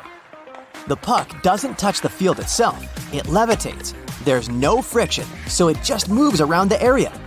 The Hyperloop works on a similar principle, but the air is coming from the capsule, not from the tube. Thus, a tiny distance appears between the capsule's walls and the tunnel. And with the help of an electric motor, the train is set in motion. Okay, we figured out the friction force, but what about air resistance? The fact is that at very high speeds, large objects can't move quickly if the air is very dense. You literally crash into the air, and it limits your speed. Standard airplanes fly at an altitude with much lower air density to develop high speed. That's why the Hyperloop will move inside the pipe. Special equipment pumping the air out of this pipe will work on certain sections of this route, but some air will still be there since creating a complete vacuum requires a lot of energy. A special fan on the train's nose will move all the incoming air under the capsule. The movement of a vacuum train resembles the work of pneumatic mail. This is when parcels pass through pipes installed in a building, and these parcels move through the pipes thanks to air compression. The Hyperloop should work using solar panels installed on the roof of the pipe. Elon Musk has long come up with this idea, but its development has some difficulties. The air gap between the tube and the capsule must always be the same. Any pipe crack, bump, or stone can destroy the entire structure. What if a small earthquake happens somewhere? But if engineers manage to develop this technology, we will be traveling from Los Angeles to New York in just a few minutes. Can we power spaceships using black holes? Kinda. Exploring our galaxy is a bit problematic. Our fastest spacecraft ever, NASA's Parker Solar Probe, only travels at about 0.06% the speed of light. So it would take around 7,700 years for us to reach even our closest neighbor star, Proxima Centauri. Therefore, we need to find a way to achieve super high velocity without wasting too much fuel. Why don't we consider powering spacecraft using radiation from black holes? Natural black holes are too massive for us to harness. However, during the early stages of the universe, there might have been very small black holes known as primordial ones. Perhaps we could attempt to recreate them. In order to do so, we would need to concentrate a massive amount of energy on a minuscule point. Imagine a mass of about 1 million tons with a radius of a few attometers. Scientists have devised a method to accomplish this. By collecting a vast amount of the sun's energy using solar panels, directing it towards a single point, surrounding it with collectors to capture the emitted energy, and utilizing its radiation to power a spaceship. What a brilliant plan! As for the implementation, we'll have to wait and see how it unfolds. Scientists in Japan have developed artificial wombs that can nurture premature baby sharks. They help embryos to be prepared to be born properly. These artificial wombs can power little sharks for almost a year. This is much longer than their previous record of 160 days. The invention actually works. Some embryos grew from 1.2 to almost 6 inches, which is their natural birth size. Premature sharks are very vulnerable because the seawater is too salty for their little bodies. This is especially dangerous for viviparous sharks because their young ones are born without a protective shell. So what scientists did is they put them in these containers and started slowly decreasing natural fluids and gradually increasing the seawater until babies got used to the salt. The results are still not perfect though. Out of 33 embryos, only 3 reached birth size. However, these 3 are healthy and now live like any normal baby shark. They munched on some minced mackerel and shrimp and behaved typically for their age. The end goal of all this research, of course, is to develop more universal systems for wider use. Sensing a hug over the internet might soon be possible. Using e-skin. Researchers at City University of Hong Kong have developed a wireless, soft e-skin that can detect and deliver the sense of touch. This creates a touch network for multi-user interaction. The e-skin can both sense touch and imitate it. We had similar technologies like that before, with VR for example, but not both of them at the same time. Here's how it works. You press an actuator, and it generates an electrical signal. This signal is converted into a digital signal by an analog to digital converter. Then it's sent via Bluetooth to another e-skin. The receiving E-skin converts the signal back into an electrical current and it recreates the touch sensation through vibrations. Finally, long-distance friends and family could use technology to feel each other. This technology might also help visually impaired people with directions and reading Braille messages. Now, imagine being able to 3D print literal bones. This is a new technology that helps us create synthetic bones with living cells. It uses a special ink that mimics natural bone. First, you create a model, like a custom bone design. Then the printer uses ceramic ink in a gelatin bath, extruding it layer by layer.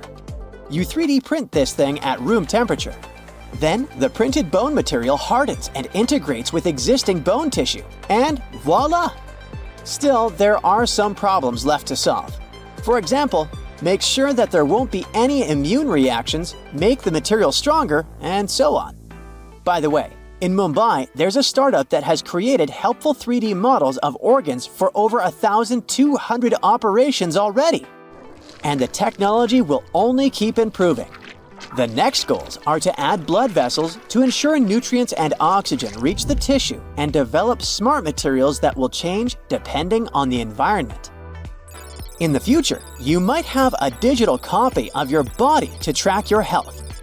A digital twin is a virtual model of a physical object that not only looks like the object, but also behaves like it. To be fair, it doesn't have to be a full-blown copy of you. It can be something simple, like a copy of a heart. Unlike a simple 3D model, a digital twin must show how all parts of the object interact with each other. It will show all components and their interactions, not just the shape or appearance. Looking at them will help doctors understand and improve health outcomes better by tweaking random parameters and seeing how the condition changes. For example, recently, researchers created digital twins of patients' hearts. The model showed the heart's structure and damage, things like scars and all that. They also had a simulation of the heart's electrical activity. They tried sending signals through the digital twin, looked at how it behaved, and were able to predict issues like arrhythmias. What if your walls could eat sunlight during the day and use the accumulated energy to power the building at night? Buildings literally powering themselves? Check out the energy-storing bricks. They can be built in walls among regular bricks, capture extra renewable energy, stabilize the power grid, and reduce reliance on fossil fuels. They use a type of concrete that can store electricity and power devices. These bricks can turn the red pigment in standard bricks into conductive plastic, which can store and release tons of charge. Pair them with solar panels, and voila! Lots of clean energy, which also works even in case of power outage. And they're pretty affordable as well. People could also use them to create portable and flexible devices powered by these bricks, such as wearable electronics, sensors, or displays that attach to clothes and stuff. Potentially, these bricks could be 3D printed and mass-produced. China has developed a groundbreaking car battery that can get fully charged in just 10 minutes. Moreover, it could power a car for hundreds of miles before needing to be plugged in again, all thanks to recent great advancements in chemistry. Chemists found a way to store much more energy. The latest batteries can enable cars to travel 250 miles on a single charge, and newer versions can achieve up to 600 miles per charge. In the future, this could make electric cars much more efficient and convenient. You'd think it sounds nice and dandy, but there's a catch. If there are any disruptions due to extreme weather, trade disputes, or anything else, people will be screwed. It's not like you can go and ask your neighbor to lend you gasoline. Electric cars might not be able to get the batteries they need. Anyone who drives an electric car to work would be stuck, and the prices would skyrocket. There's also a weird type of battery that is made of sand. Finnish engineers filled a large steel container measuring 13 by 23 feet with 100 tons of sand. They then heated the sand using wind and solar energy. This method allows energy to be stored for months. In a battery like this, electricity used to heat air in a special system of pipes. The hot air then flows through these pipes to warm up the sand. This generated heat can be used as energy. This is called resistive heating. Sometimes new technologies can be both amazing and a little creepy. That's definitely the case with necrobiotics. This involves turning things that passed away into robots. It might sound like a horror movie plot, but researchers at Rice University think it will be super useful. A team at Rice University has turned a deceased spider into a robot-like gripper that can pick up objects. They do this by injecting air into the spider. Spiders use hydraulics to move their limbs, forcing their version of blood into their legs to make them extend. These necrobiotic grippers could be used in delicate tasks where traditional robotic parts might be too bulky or rough. They say, whoever they are, the future is just around the corner. Well, no, the future is already here. And these cool new inventions are here to prove it. Who knows? They might just help save you as well as the planet. Now, this robot is unstoppable. And don't worry, it's not going to take over the world or anything. Probably.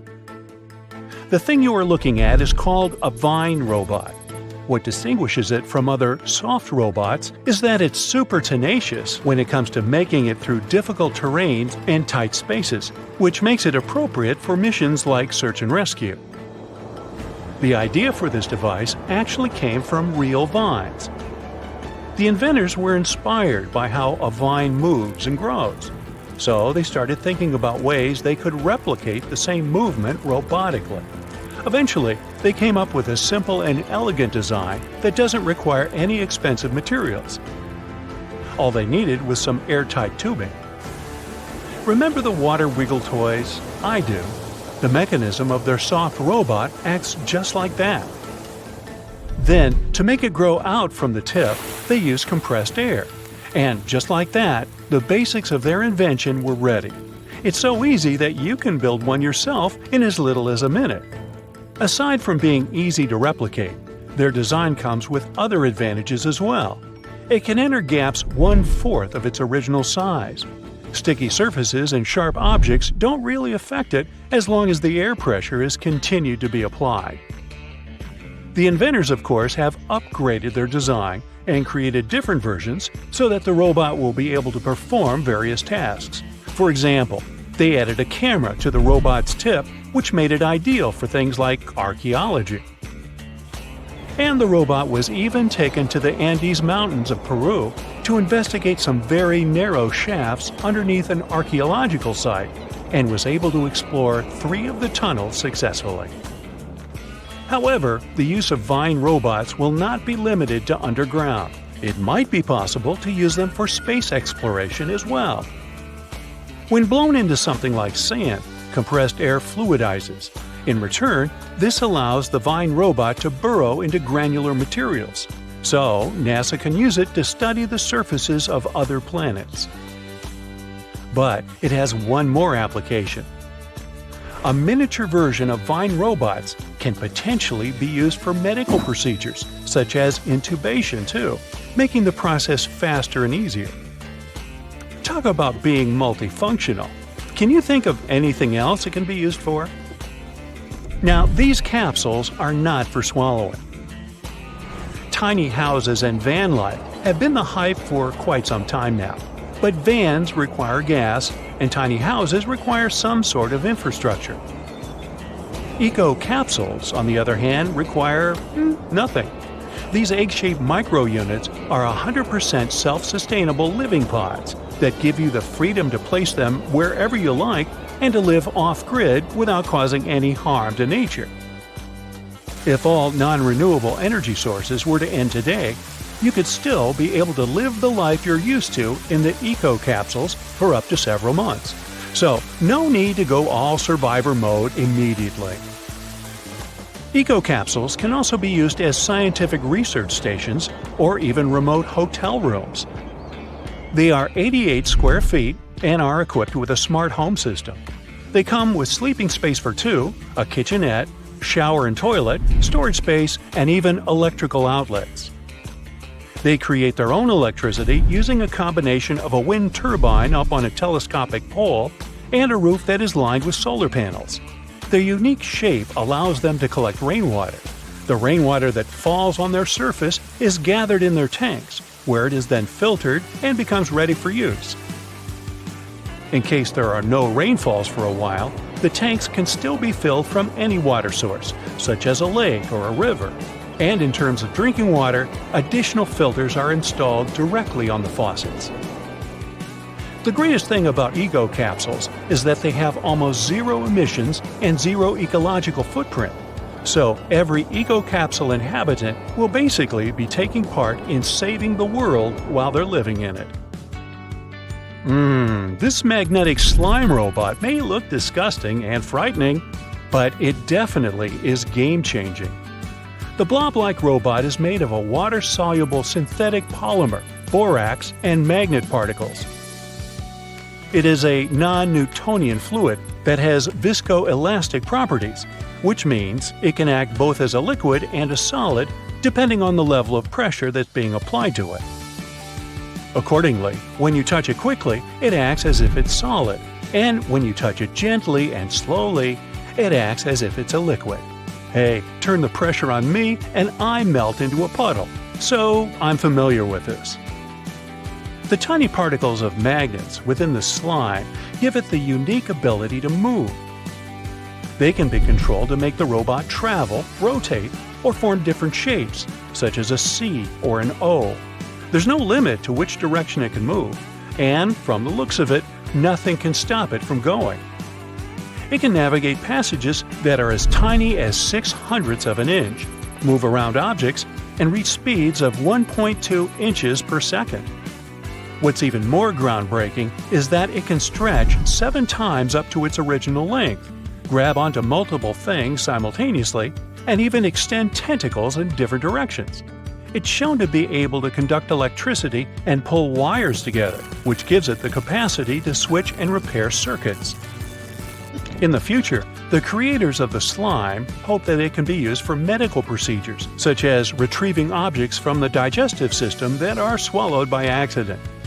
Sorry, I can't help myself. In addition, if the swallowed object is something toxic, like a small battery, the slime can also hypothetically be used to wrap around it and prevent toxic electrolytes from leaking out into the body. However, the magnetic particles inside the slime are actually toxic themselves, but the researchers have coated them with silica to make the robot safe for this hypothetical application. The coolest thing about the slime robot is the fact that it is self-healing. That means it can bring itself back together even if it is chopped apart, without the help of external sources, and it can maintain its electrical capabilities after healing too. These all sound like some science fiction stuff, but you can relax since the slime is not sentient, at least for now. This is the transparency we all need. When you think of solar panels, you immediately picture large black squares that are mounted on rooftops, right? Well, transparent solar panels are here to change that. Solar panels create energy by absorbing sunlight and converting it into electricity. If the material they are made of is transparent, that means the light will completely pass through them. Accordingly, a transparent solar panel used to be something of a contradictory idea. However, in 2014, scientists from Michigan State University were able to come up with a solution to this contradiction and develop a fully transparent luminescent solar collector that can turn any glass sheet or window into a solar cell. These transparent solar concentrators are composed of clear organic salts. They capture the wavelengths of the solar spectrum that are not visible to the human eye, like the ultraviolet and infrared, while allowing the normal visible light to pass through. These captured wavelengths are then guided to the edges of the cell, where thin strips of conventional solar cells convert them into electricity. The researchers are hoping to make solar energy affordable, therefore widespread. So much so that they are also looking into using transparent solar cells as screens for smartphones or tablets. No more rushing to the charger once you see the 1% on the battery symbol. It's expected that the transparent solar cells will be able to deliver a 10% efficiency once mass production begins. This doesn't appear to be much, but if these panels can be implemented on every window of every home or office building, imagine. They can for sure help to change the future. So your phone needs an entire night to charge. Bummer, right? A cool Indian origin researcher has you covered. He's discovered a super speedy way to charge your laptops and phones in just 1 minute. Imagine a battery getting fully juiced while you're brushing your teeth. Not only that, but you can also juice up your electric car in just 10 minutes. Ankar Gupta, the brain behind this discovery, along with his team of researchers at the University of Colorado Boulder, found a way to make charged particles move really fast through tiny pores. This breakthrough can lead to the creation of super-efficient energy storage devices called supercapacitors. Not only do they charge up super quickly, but they also last longer than regular batteries. According to specialists, the magic lies in the efficient movement of ions. Samsung is gearing up to introduce a game-changer. Meet Bali, a cool spherical home robot designed to win over even the toughest skeptics who could use a helping hand around the house. In the past, Samsung teased us with a peek at what was to come, dropping hints about Bali way back in 2020. But the wait is finally over, as they can take the plunge into creating a robot that's an all-around home assistant. Samsung promises that you can get your very own Bali buddy in 2024. There are no firm details on pricing yet, but they're cutting us some slack by making all of Bali's features subscription-free. However, Samsung isn't alone in the quest for a spot in your living room. LG is hot on their heels, boasting about their own companion robot set to make its grand entrance in 2025. The Squad Solar City car might be the coolest ride in town. This innovative vehicle is the world's first solar-powered car designed for urban and suburban mobility. It's the perfect solution for tackling emissions and congestion in the city, whether you're sharing it with friends or cruising around solo. Imagine the ease of a moped combined with all the comforts and security of a car. That's what Squad offers. Also, say goodbye to parking headaches, traffic jams, and congestion charges. This ride is a significant change. Squad charges itself using solar energy, making it environmentally friendly and cost-effective. With its sleek design and compact size, parking is a breeze. You can fit 3 Squads in the space of 1 regular car. Plus, with swappable batteries and loads of storage space, this car is as practical as it is fun. I bet there's one thing your body does that you definitely take for granted, and it's going number 1. I'm talking about that mechanism we've got that helps us know exactly when it's time to go number 1. However, for some folks with spinal cord injuries or conditions like multiple sclerosis, that connection between the brain and the bladder can get a bit wonky, causing all sorts of issues. ManyThings, a cool company from South Korea, has produced a solution that's sure to save the day. They've created a nifty wearable patch that uses near-infrared technology to peer into your bladder and give you a heads up when it's time to hit the restroom. The person wearing it will just get a friendly reminder via a phone alert. Simply slap on the patch, stick it on your lower abdomen, and let the magic happen. The technology isn't out yet, but they're doing their best to make it hit the market as soon as possible. Now get ready to revolutionize your work-from-home routine with Lifespan's Ampera, the ultimate multitasking marvel for all you Silicon Valley trendsetters out there. Say goodbye to boring desktops and hello to a pedal-powered paradise that not only keeps you active, but also charges up your devices like a boss. Just 30 minutes of pedaling and bam! Your phone is halfway juiced up. And if you feel like really going for it, you can even charge up your laptop by cycling like a pro. This device may look like a funky bar stool with pedals, but it's a game changer for your home office setup. According to Lifespan CEO Jackie Wu, the Ampera is the go-to for people working from home who are tired of being glued to their desk all day. So, how do you feel when you catch a glimpse of yourself in the mirror first thing in the morning? Personally, I usually feel a little grumpy and definitely in need of some caffeine. But now, thanks to the BeMind smart mirror from Paris-based tech company Barracoda, clever name, huh? That morning mirror check can actually be helpful. This magic mirror can analyze your expressions and gestures to figure out how you're feeling.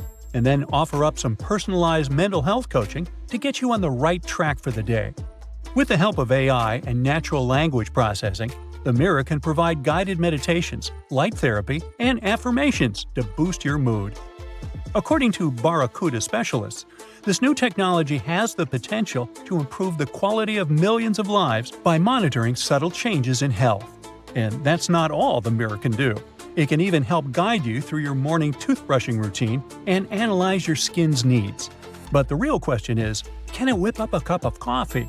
Unfortunately, not yet. But maybe that'll be the next upgrade.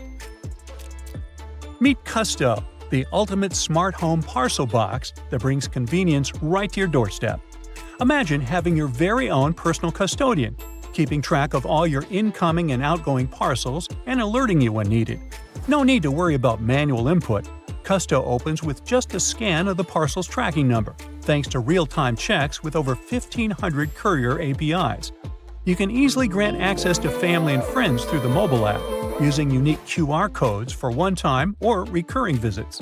Plus, rest assured that your smartphone will promptly notify you about every delivery. Taking a leisurely stroll is a fantastic way to get your exercise in. But let's face it, sometimes it's not as easy as it sounds. Whether you're getting up there in age, battling some condition, or just feeling a little weak in the muscles, walking can be a real challenge. Enter WIM, the brainchild of South Korean robotics wizards at Robotics.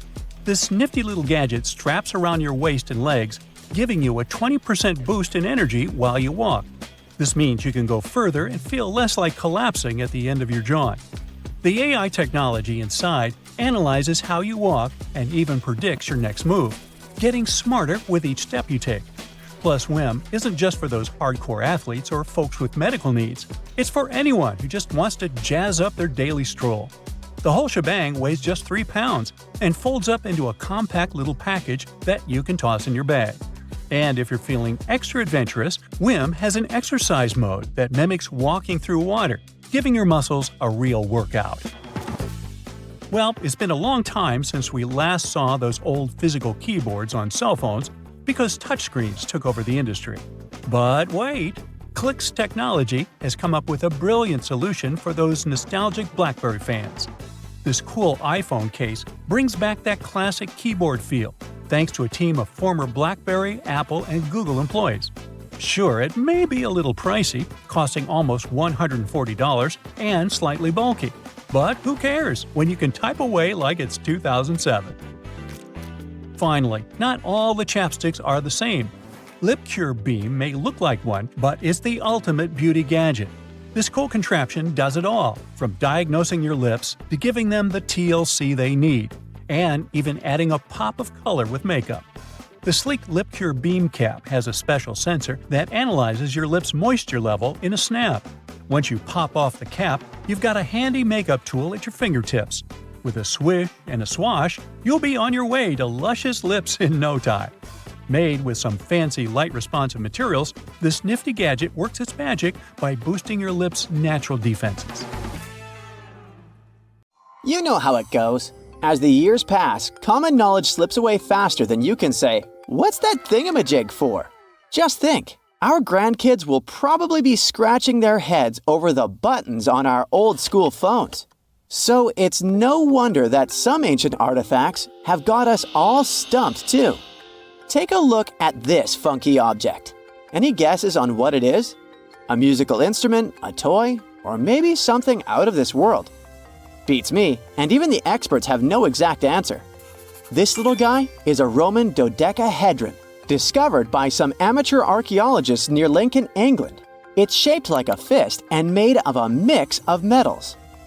Now, as for what this thingy was used for, that's the million-dollar question. Supposedly, these guys were all the rage back in the day in northern Gaul and Roman Germany.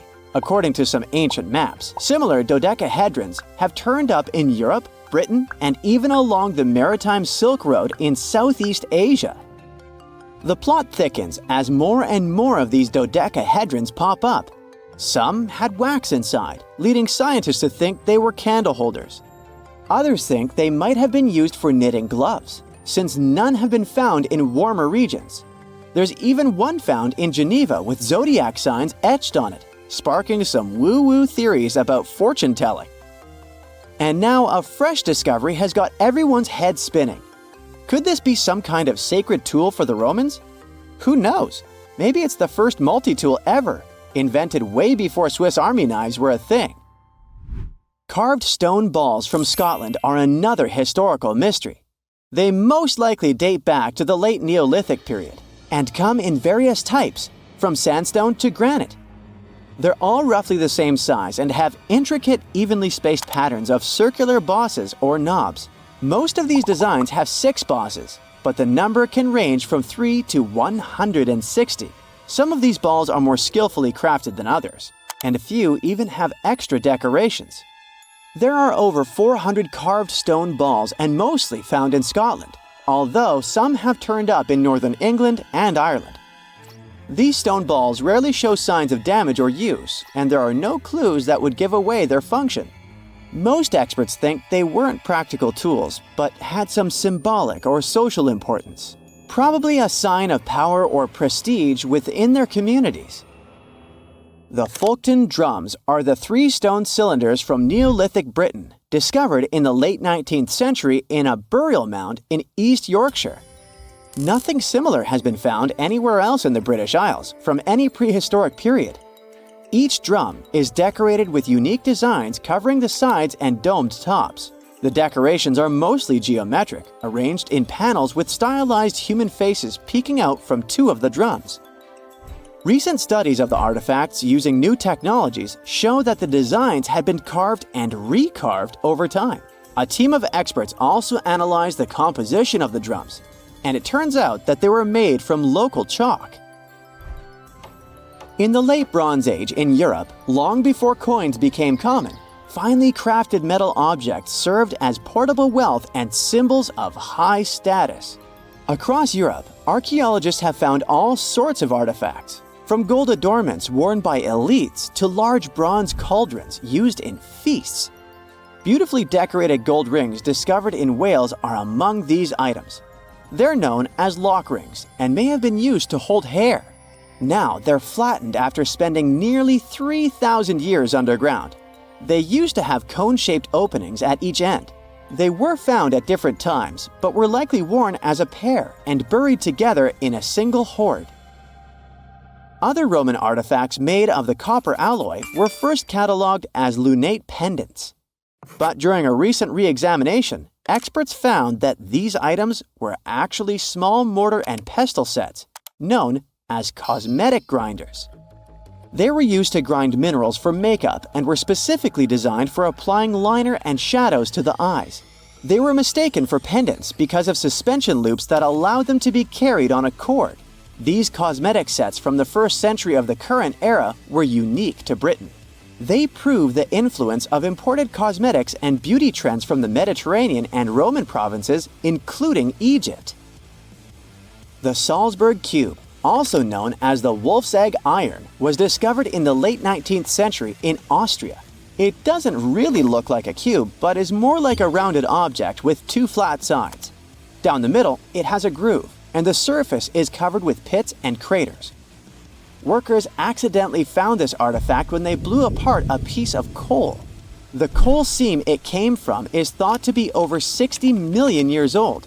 The Salzburg Cube moved between museums, mysteriously vanished in the early 20th century, and then showed up again.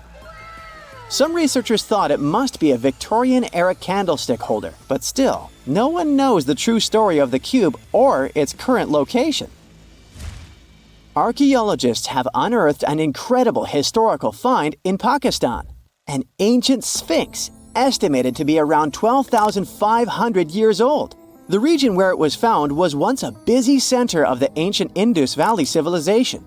It had advanced urban planning, intricate art, and sophisticated drainage systems. The discovery of the ancient Sphinx is a good example of their progressive art. We all know of the Great Sphinx of Giza, but what was the significance of the Sphinx in the Indus Valley culture? Their Sphinx has designs and carvings that show scenes with their daily activities, which means it may have had a more complex role than a symbol of power or guardian. It could stand for a balance between humans and nature, or even a deity associated with agriculture. Aruca in Chile sits on the sandy dunes of the Atacama Desert, known as the driest desert in the world. Long before this coastal town was built in the 16th century, the Chinchorro people called this region their home. Archaeologists found hundreds of their mummies. Radiocarbon dating showed that these mummies are over 7,000 years old, which makes them 2,000 years older than the famous Egyptian mummies. The Chinchorro used special techniques to preserve the mummies, not just relying on the dry climate for that. And unlike the Egyptians, they didn't just do it for the elite members of their society, but for everyone, no matter what age or status they had. The local people living in Aruca now are so used to finding mummies in their backyards that they don't feel weird about living among them. In the winter of 1850, a powerful storm with extra high tides hit the west coast of Orkney, Scotland. The wind and waves ripped away the surf, covering a mound, and revealed stone-built structures beneath. A local antiquarian decided to dig up the village that he thought was from the Iron Age. He managed to unearth the remains of 4 houses and many artifacts from 2 villages. The villages had been buried under sand, so everything was really well preserved. Carbon dating wasn't a thing back then yet, so it was tricky to tell the exact age of the villages. Almost a century later, with new tech, researchers were finally able to tell that the place was actually from Neolithic times. You can still see stone dressers and box beds in the prehistoric houses.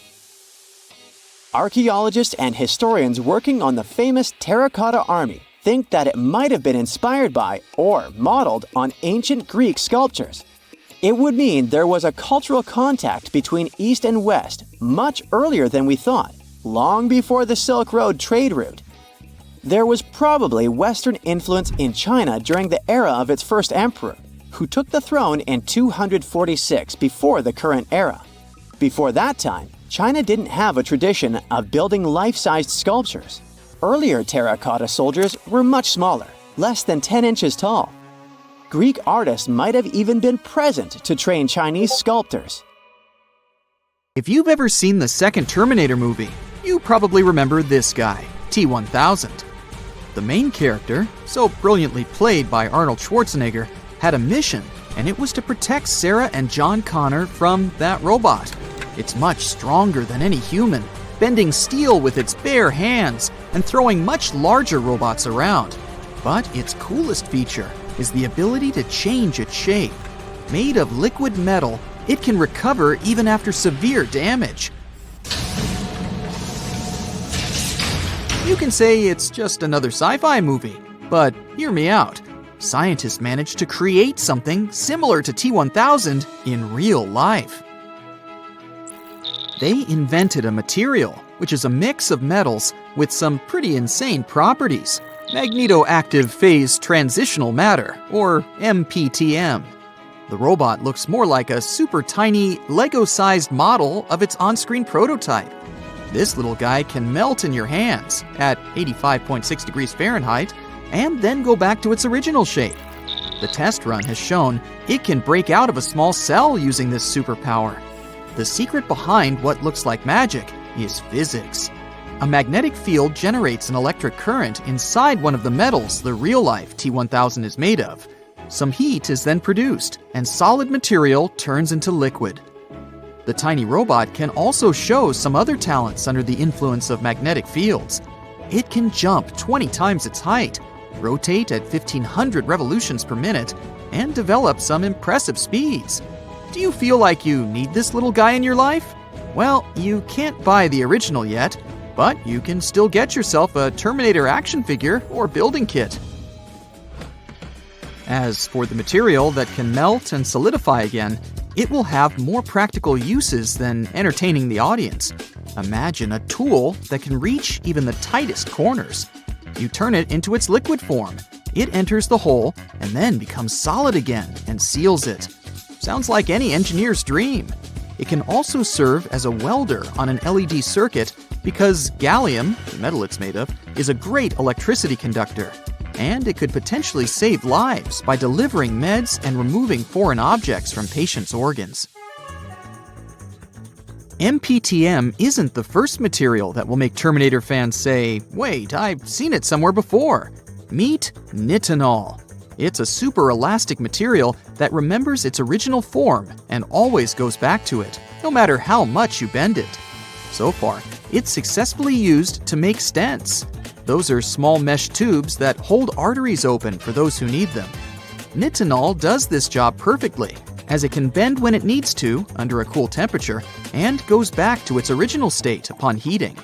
It's also super durable, perfect to last a long time. That's why it's also used to produce braces for teeth, mechanical watch springs, inserts for golf clubs, and here comes my favorite, self-bending spoons used in magic shows. Another Terminator reality that has become ours too is the massive use of drones. They deliver your last-minute order of that bag you need for your vacation, take the best footage for news shows and Uncle Tim's wedding, assist search and rescue teams, transport aids, monitor wildlife, and inspect otherwise non-accessible parts of buildings. Okay, I feel it's easier to list what they don't do. In the second part of the movie, Schwarzenegger's character explains that his CPU is a neural net processor, and the more contact with humans he has, the more he learns. If you feel like rewatching the movie by now to refresh your memory, you can always get a copy on Amazon. Anyway, what the Terminator is talking about sounds a lot like real-life neural networks, doesn't it? Those are modeled kind of like a human brain. The idea is to train the computer to do tasks by analyzing thousands of training examples. An object recognition system learns what a car or a poodle looks like by looking at many, many images of those and singling out some patterns. Once they're trained enough, they can do all sorts of things, from predicting weather and the situation on the stock market to recognizing faces and choosing what Netflix shows to recommend to you. It all sounds good, but admit it, the coolest thing in the movie is those scarily human-looking robots. Many humanoid robots are now still in the project stages, but there are some which are pretty much alive and kicking. Some of them work at factories and warehouses because they're really good at logistics and manufacturing. They conduct whole orchestras, dive under the sea, help older people. Hey, is there something they aren't good at?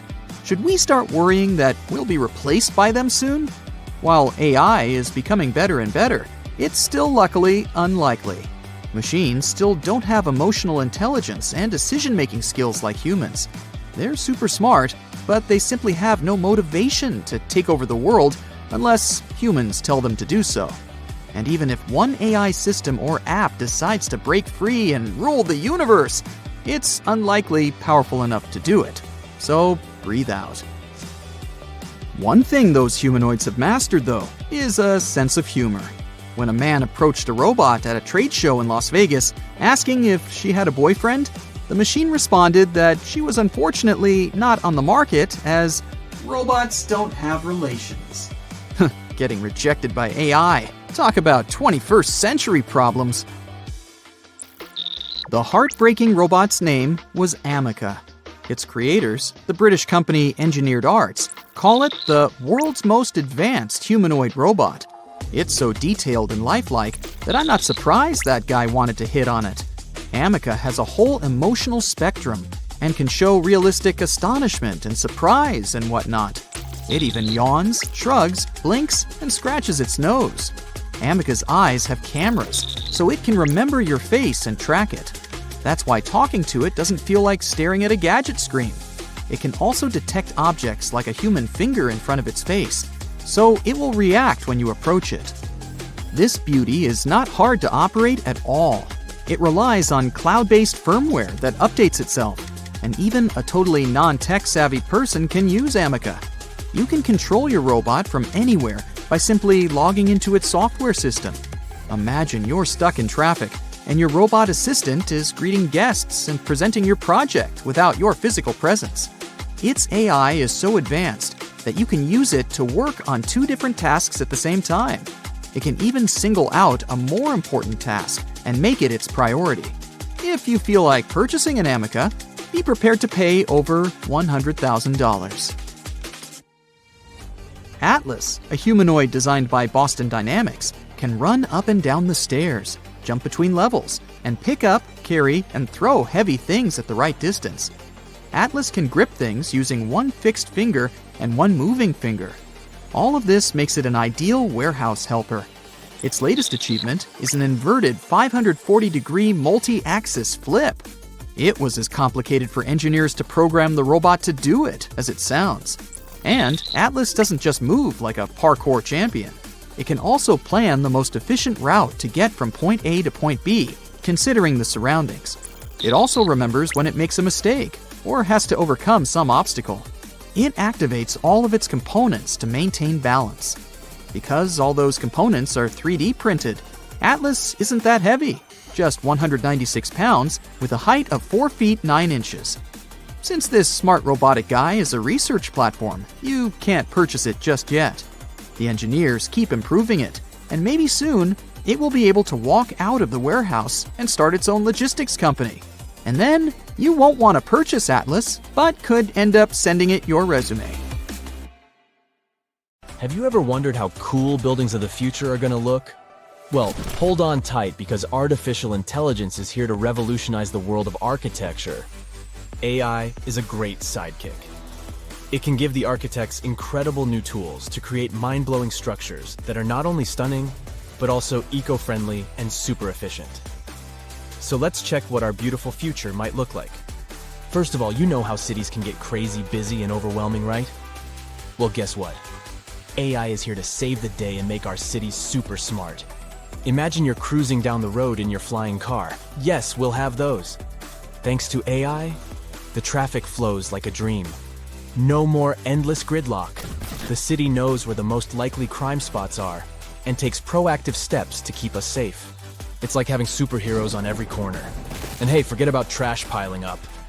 AI makes sure waste is managed efficiently, keeping our city clean and fresh. They can act as a city manager who can optimize everything from traffic to safety and even waste disposal. They can analyze tons of data from all sorts of places like sensors and social media. With all that information, they can help city planners make brilliant decisions that make our lives better. Okay, so you stroll down the street, and your eyes are instantly captivated by an extraordinary building.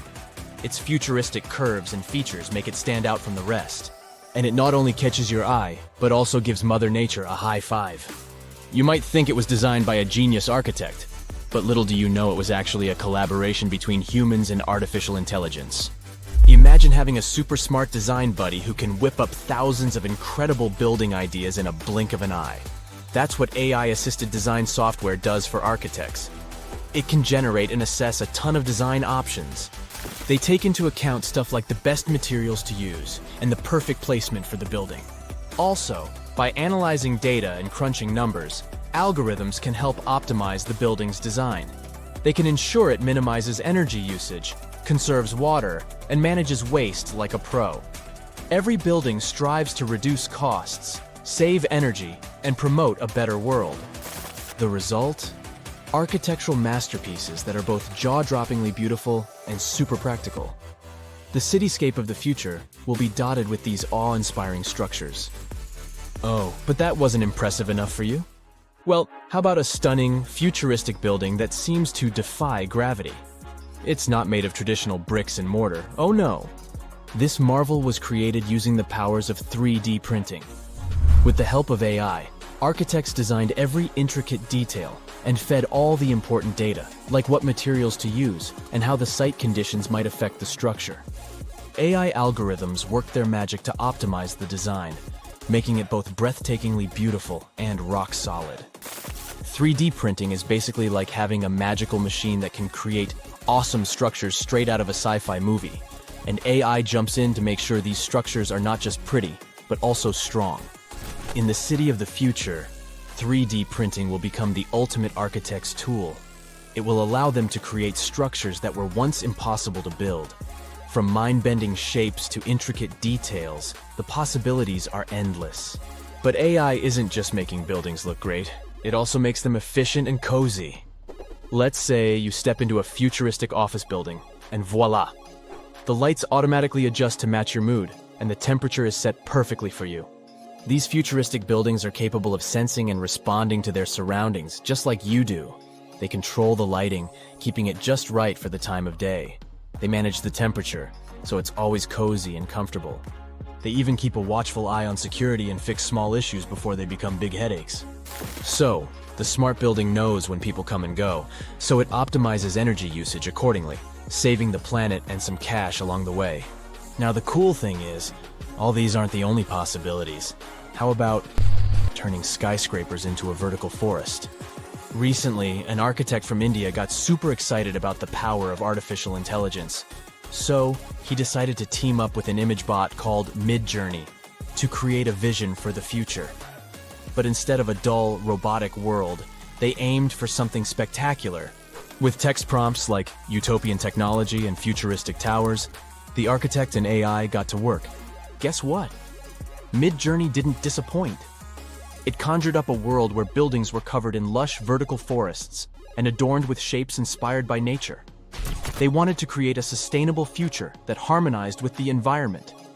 The architect, Manas Bhatia, is super positive about AI's potential.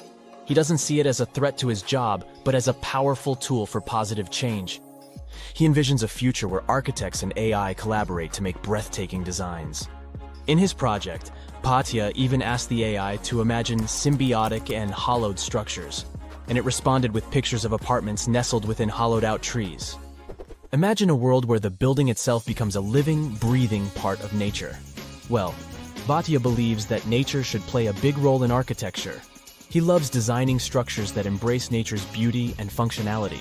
From buildings built around trees to facades that regulate temperature, he's all about blending architecture with the natural world. With architects like Bhatia and the superpowers of AI, the future of cities is going to be amazing. So get ready to step into a world where nature and technology coexist in perfect harmony. It's a dream we can't wait to see come true. Or if you're not a big fan of trees, how about this?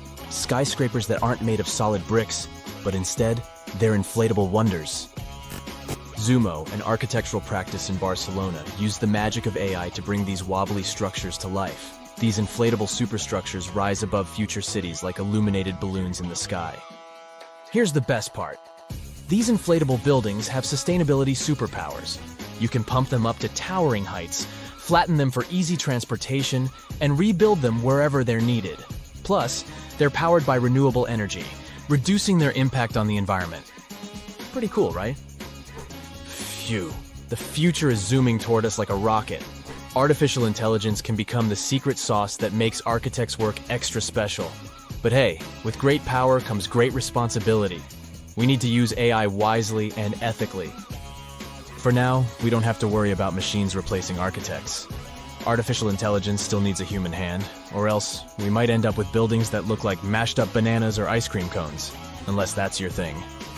In addition, humans have one important advantage. They, well, are humans. We need to keep in mind that artificial intelligence doesn't have emotional intelligence. It's a brainy genius, but it can't fully understand the feelings and vibes we humans crave in our spaces. So, we must remember to infuse our designs with that human touch, those warm and fuzzy elements that make us go, "Ah, I feel right at home." And let's not forget that AI is still learning. It's basically just taking its first steps, and we need to be patient and give it time to grow. Rushing things too quickly could lead to wonky designs or buildings that look like a jumbled puzzle. This might look cool if you like avant-garde architecture, but for regular folk, no thanks. So, as the future unfolds at warp speed, let's embrace the wonders of AI in architecture. But let's also remember to balance its brilliance with our own human touch. Together, we can create a future where buildings are not just functional, but also filled with heart and soul. It's an adventure that's out of this world. You're flying through space, dodging stars and black holes. Your speed is so great that you can get from one galaxy to another in just a few minutes. Sound far-fetched? Well, all this can become a reality because NASA has already tested the technology that might allow us to travel faster than the speed of light. Let's look at the space fleet people have now. To fly into space, we use conventional rockets carrying tons of fuel and oxygen. These two substances get mixed and ignited. Fire bursts out of the rockets. The exhaust gases move downward, and the rockets move upward. as if pushing off of them. That's how jet propulsion works. This way, we can make the rocket move at almost 5 miles per second. At that speed, you could cross the United States from coast to coast in a mere 8.5 minutes. But if we talk about space, that's very slow. A trip to a neighboring planet, like Mars, takes about 7 months, and a trip to the edge of the solar system would take about 35 years. That's how long it took the Voyager space probe, launched in 1977, to get there. But we want to travel between stars and galaxies, and the nearest star, Proxima Centauri, is 4.2 light-years away from our home. That would take about 73,000 years to get there. That's longer than intelligent human civilization has even existed. And if you wanted to travel across the whole Milky Way galaxy, which is 100,000 light-years wide, it would take you about 1.7 trillion years. By comparison, the entire universe is 14 billion years old. People just travel too slowly. But even at the speed of light, it would still take 4.2 years to travel to the nearest star. And you'd spend 2.5 million years to get to the nearby Andromeda galaxy. But we can't accelerate like this. That's because the laws of physics say that an object with mass can't travel at the speed of light. A photon of light has an infinitely small weight. But if you want to accelerate even a tiny grain of sand to that speed, you'd need an infinite amount of energy. Maybe even more than the entire universe has. But scientists might have found a way around the laws of physics. To create thrust, you need to push off of something. Ships need water. Planes push off of the air. Rockets use the fuel they burn. But this thing, the M drive, works in a different way. A powerful magnetron, like the one in your microwave, sends waves into this cone. It's a resonator. It makes the waves inside bounce off of one of the walls and hit the others. As a result, we have a weak force at the narrow end of the cone and a strong force at the wide end.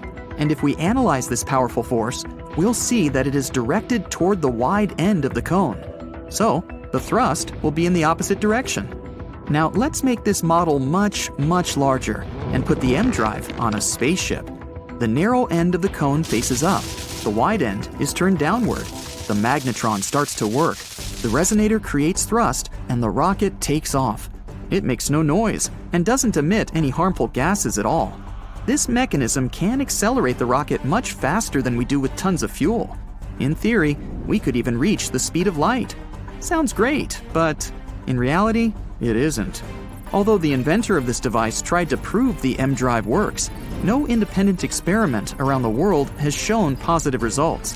NASA sponsored the construction of such a machine in a laboratory, but it didn't create any thrust during the research. Another option that would allow us to travel much faster than the speed of light is the Alcubierre bubble. A Mexican scientist has figured out a way to use the general theory of relativity without breaking the laws of physics. Let's say we have a spaceship on a space-time blanket, and it needs to make a trip to the other end of the blanket. Instead of just moving from point A to point B hundreds of thousands of light years away, the ship starts pulling the blanket toward itself. As the spacecraft folds the blanket, point B moves toward it. Now the ship needs to travel a much shorter distance to point B. It makes a quick trip and then straightens the time-space blanket back to normal. Voila! So such a spaceship doesn't need powerful engines that will burn tons of fuel and oxygen. It would move in a kind of bubble. But the hardest part is creating such a bubble.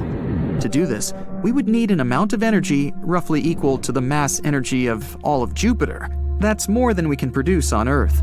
And still, scientists are planning to test this technology on a small space probe the size of Voyager. But this experiment might last for decades, or even centuries. Now scientists are trying to reach at least 20% of the speed of light using a laser. And they're planning to get to Proxima Centauri in about 30 years. It's likely to happen like this. A mothership will launch from Earth. It'll carry thousands of fingernail-sized space probes. After reaching orbit, the mothership will launch the probes into space. Each probe will then deploy a sail, a thin, reflective piece of material the size of a parking lot. Then people will focus a powerful laser beam from Earth directly onto the probe's sails. This will give them an acceleration 1,000 times as strong as the acceleration of free fall on Earth. One by one, the probes will launch and head for their destination. We won't even have to maintain that laser beam all the time. If you turn off the engines of a regular ship on the water, it'll start to lose speed due to friction with the water. But space is an almost perfect vacuum. There's literally nothing there, so there's no friction. All we have to do is accelerate the probes to the needed speed. At 20% of the speed of light, these probes could reach the Sun in just 40 minutes. But instead, they will head for the star Proxima Centauri. After about 30 years of travel, 4 more years will pass before we get a signal from the probes. There are several exoplanets in this system, and some scientists hope to find at least traces of life there. But this sail technology can be used in space even without a powerful laser. We can use the Sun. If we create a sail the size of a soccer field and unfold it in space, it'll start catching the Sun's rays. And since the surface of the sail is reflective, the rays will bounce off the sail. This will create thrust and propel the spacecraft. One disadvantage of this technology is that we can only use it inside the solar system. In cold interstellar space, the sail won't be able to catch the Sun's rays or solar wind. Another candidate for faster-than-light travel is an ion thruster. Like a conventional rocket, a spacecraft with ion thrusters would be propelled by gas ejected outward. Only, in this case, the gas would be ejected not because of fuel combustion, but because of an electric field. We'd need to create a powerful electric field inside the engine. Particles of gas passing through this electric field would get accelerated and ejected outside. This would create thrust. And although the acceleration in such an engine would be many times weaker than in a conventional rocket, the ion engine would be able to reach higher speeds. NASA was planning to build an ion-powered spacecraft to fly to Jupiter. Ion engines consume a lot of energy, so the ship was to be equipped with a nuclear reactor and lots of solar panels. 8 large engines were supposed to accelerate the spacecraft to about 56 miles per second. At this speed, the trip from New York to London would take 1 minute. So far, this technology has been actively tested on different space probes, but it can't provide a solution to how to travel faster than the speed of light. Perhaps people will still be able to travel between galaxies in conventional rockets, but they'll need to use some sort of shortcuts called wormholes.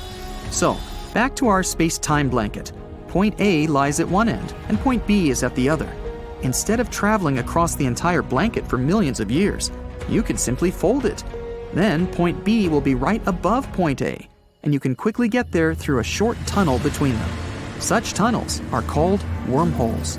Some scientists believe that wormholes can be inside black holes, but there are 2 problems here.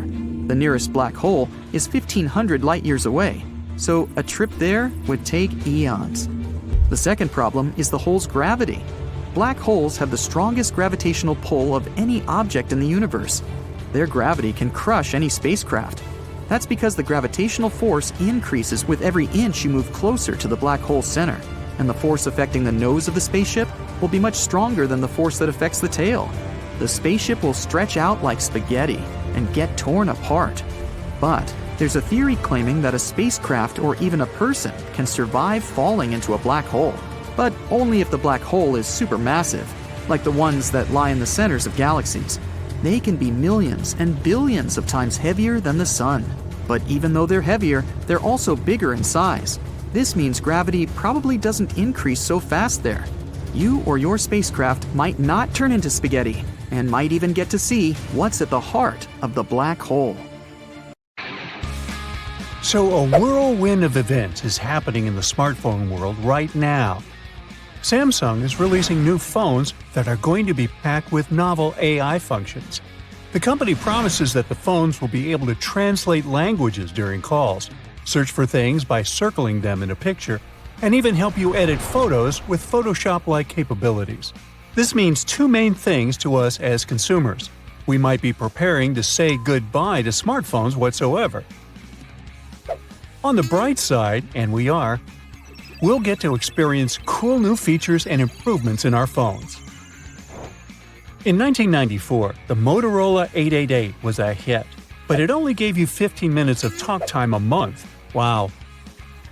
Then Motorola came out with the Razr V3, thin, sleek, and packed with features like texting and games. Ooh.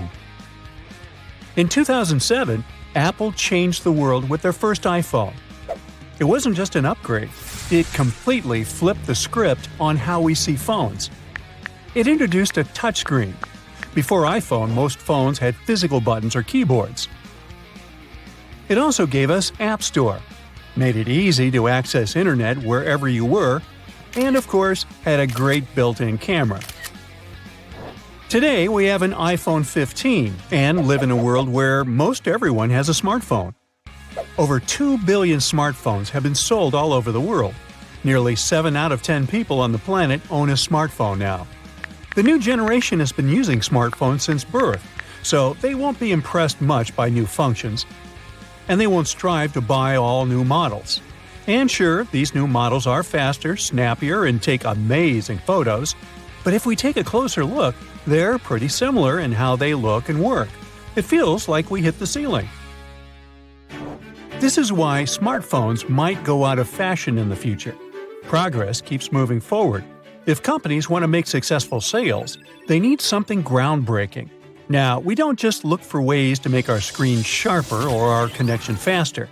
We're looking for big, fundamental changes in how we use technology every day.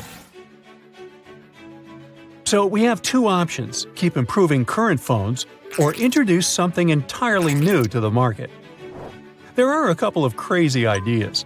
Some TV shows have shown futuristic transparent phones with holographic displays, but that's more of a sci-fi idea than a real trend. The highest priority is improving battery life. Here, graphene batteries show a lot of promise. They could make your phone last a whole week with just one charge. Graphene consists of a super thin layer of carbon atoms arranged in a unique pattern, like a honeycomb. This structure gives graphene amazing properties. It conducts electricity and heat really well. It's super flexible and strong, and it's incredibly lightweight. It can be used to make supercharged batteries. They can store and release energy super quickly, which means your gadgets can charge up in a flash.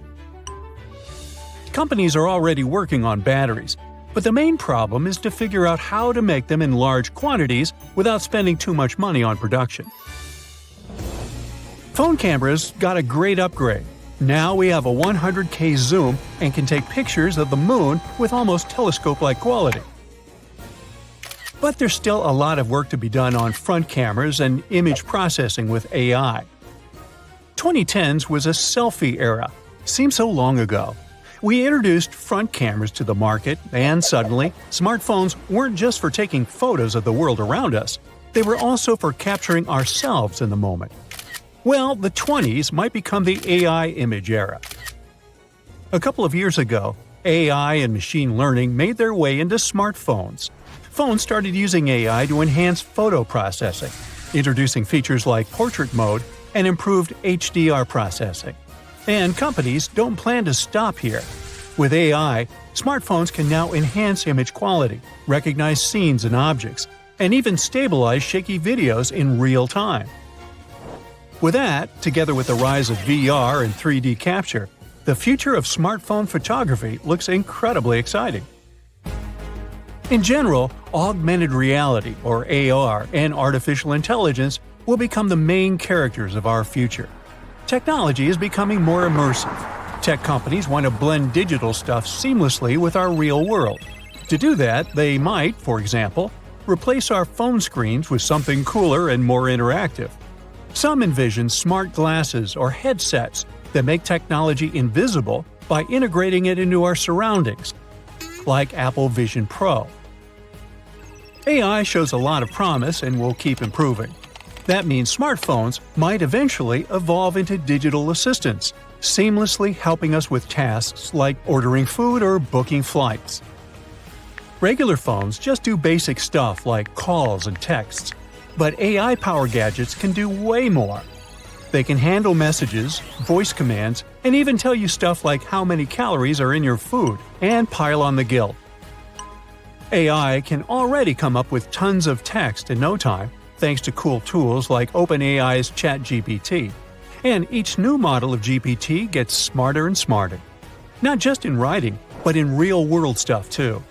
AI is improving. In the future, it'll be able to do everything, from correcting your yoga poses with a webcam to helping lawyers review contracts faster. It may sound scary, but AI experts say that, although there are healthy concerns about AI, we shouldn't freak out about it. Researchers are approaching it carefully and realistically. AI is very far from actually becoming conscious or anything like that. Instead, we should embrace its potential and not let fear hold us back. Sounds a little naive, doesn't it? Phones aren't the only thing that's anticipating huge changes. Humane Inc. is working on gadgets like the AI Pin. It's a tiny device you wear, like a pin, which you can control with your voice and hand movements. It replaces screens by projecting information onto your hand using lasers. It would be like having a subtle personal assistant with you all the time. Of course, not everyone is on board with that idea. It would mean that this device is tracking you at all times, which raises a lot of privacy concerns. The developers try to solve it by making the device only listen when you want it to and have special sensors to keep your info safe. But it still requires a lot of work. Another promising thing is brain-computer interfaces, or BCIs. Now, BCIs are like bridges between our brains and the outside world. They pick up signals from our brains using electrodes, which are tiny sensors, and send those signals to a computer. Then the computer turns those signals into actions. That would help you move a prosthetic hand or even control a smartphone. BCIs are used for two main things: helping people with medical needs and making everyday life easier. In medical settings, BCIs can assist people who have trouble communicating or moving, for example, people with ALS. In daily life, BCIs can help us focus better while driving, improve learning, or control devices with our thoughts instead of our hands. But making BCIs work perfectly isn't easy. One big challenge is making sure the electrodes that pick up brain signals are safe and long-lasting. Some last for years, but others break down quickly. Another challenge is making BCIs wireless. Right now, they need cables to connect to computers, which can be bulky and risky for infection. Researchers are working on better materials to fix all these problems. And of course, there's a design issue. Wearing a cap with cables sticking out in public would be kind of ridiculous. So we also have to figure out how to make BCIs more discreet. Perhaps we could build them into glasses or earphones. Plus, both the BCI and the user need to learn from each other. The BCI learns to understand the brain signals, while the user learns how to control the BCI. It's a continuous learning process, so it'll need a lot of fine-tuning. Despite advancements, there's a debate about whether we've reached peak distraction. A lot of young people are showing less and less concentration levels due to all the modern tech. Some people argue that we should focus on less screen time and more human connection. Smart goggles or glasses could offer a middle ground. They allow for distraction while integrating technology into daily life. Time will show whether we need to prioritize human connection or technological convenience. I think I vote for human connection. How about you? You're standing on the roof of a control tower at the airport. You see a huge plane coming in for a landing. It's whizzing over your head, but all you hear is the wind whistling. The first sound the plane makes is the scraping of the tires against the asphalt. That's because this giant airplane runs on electricity. It doesn't need to burn tons of fuel. And it doesn't attract the attention of passersby with its noise as it flies over the city. But engineers predict that all-electric airplanes won't appear for another couple of decades.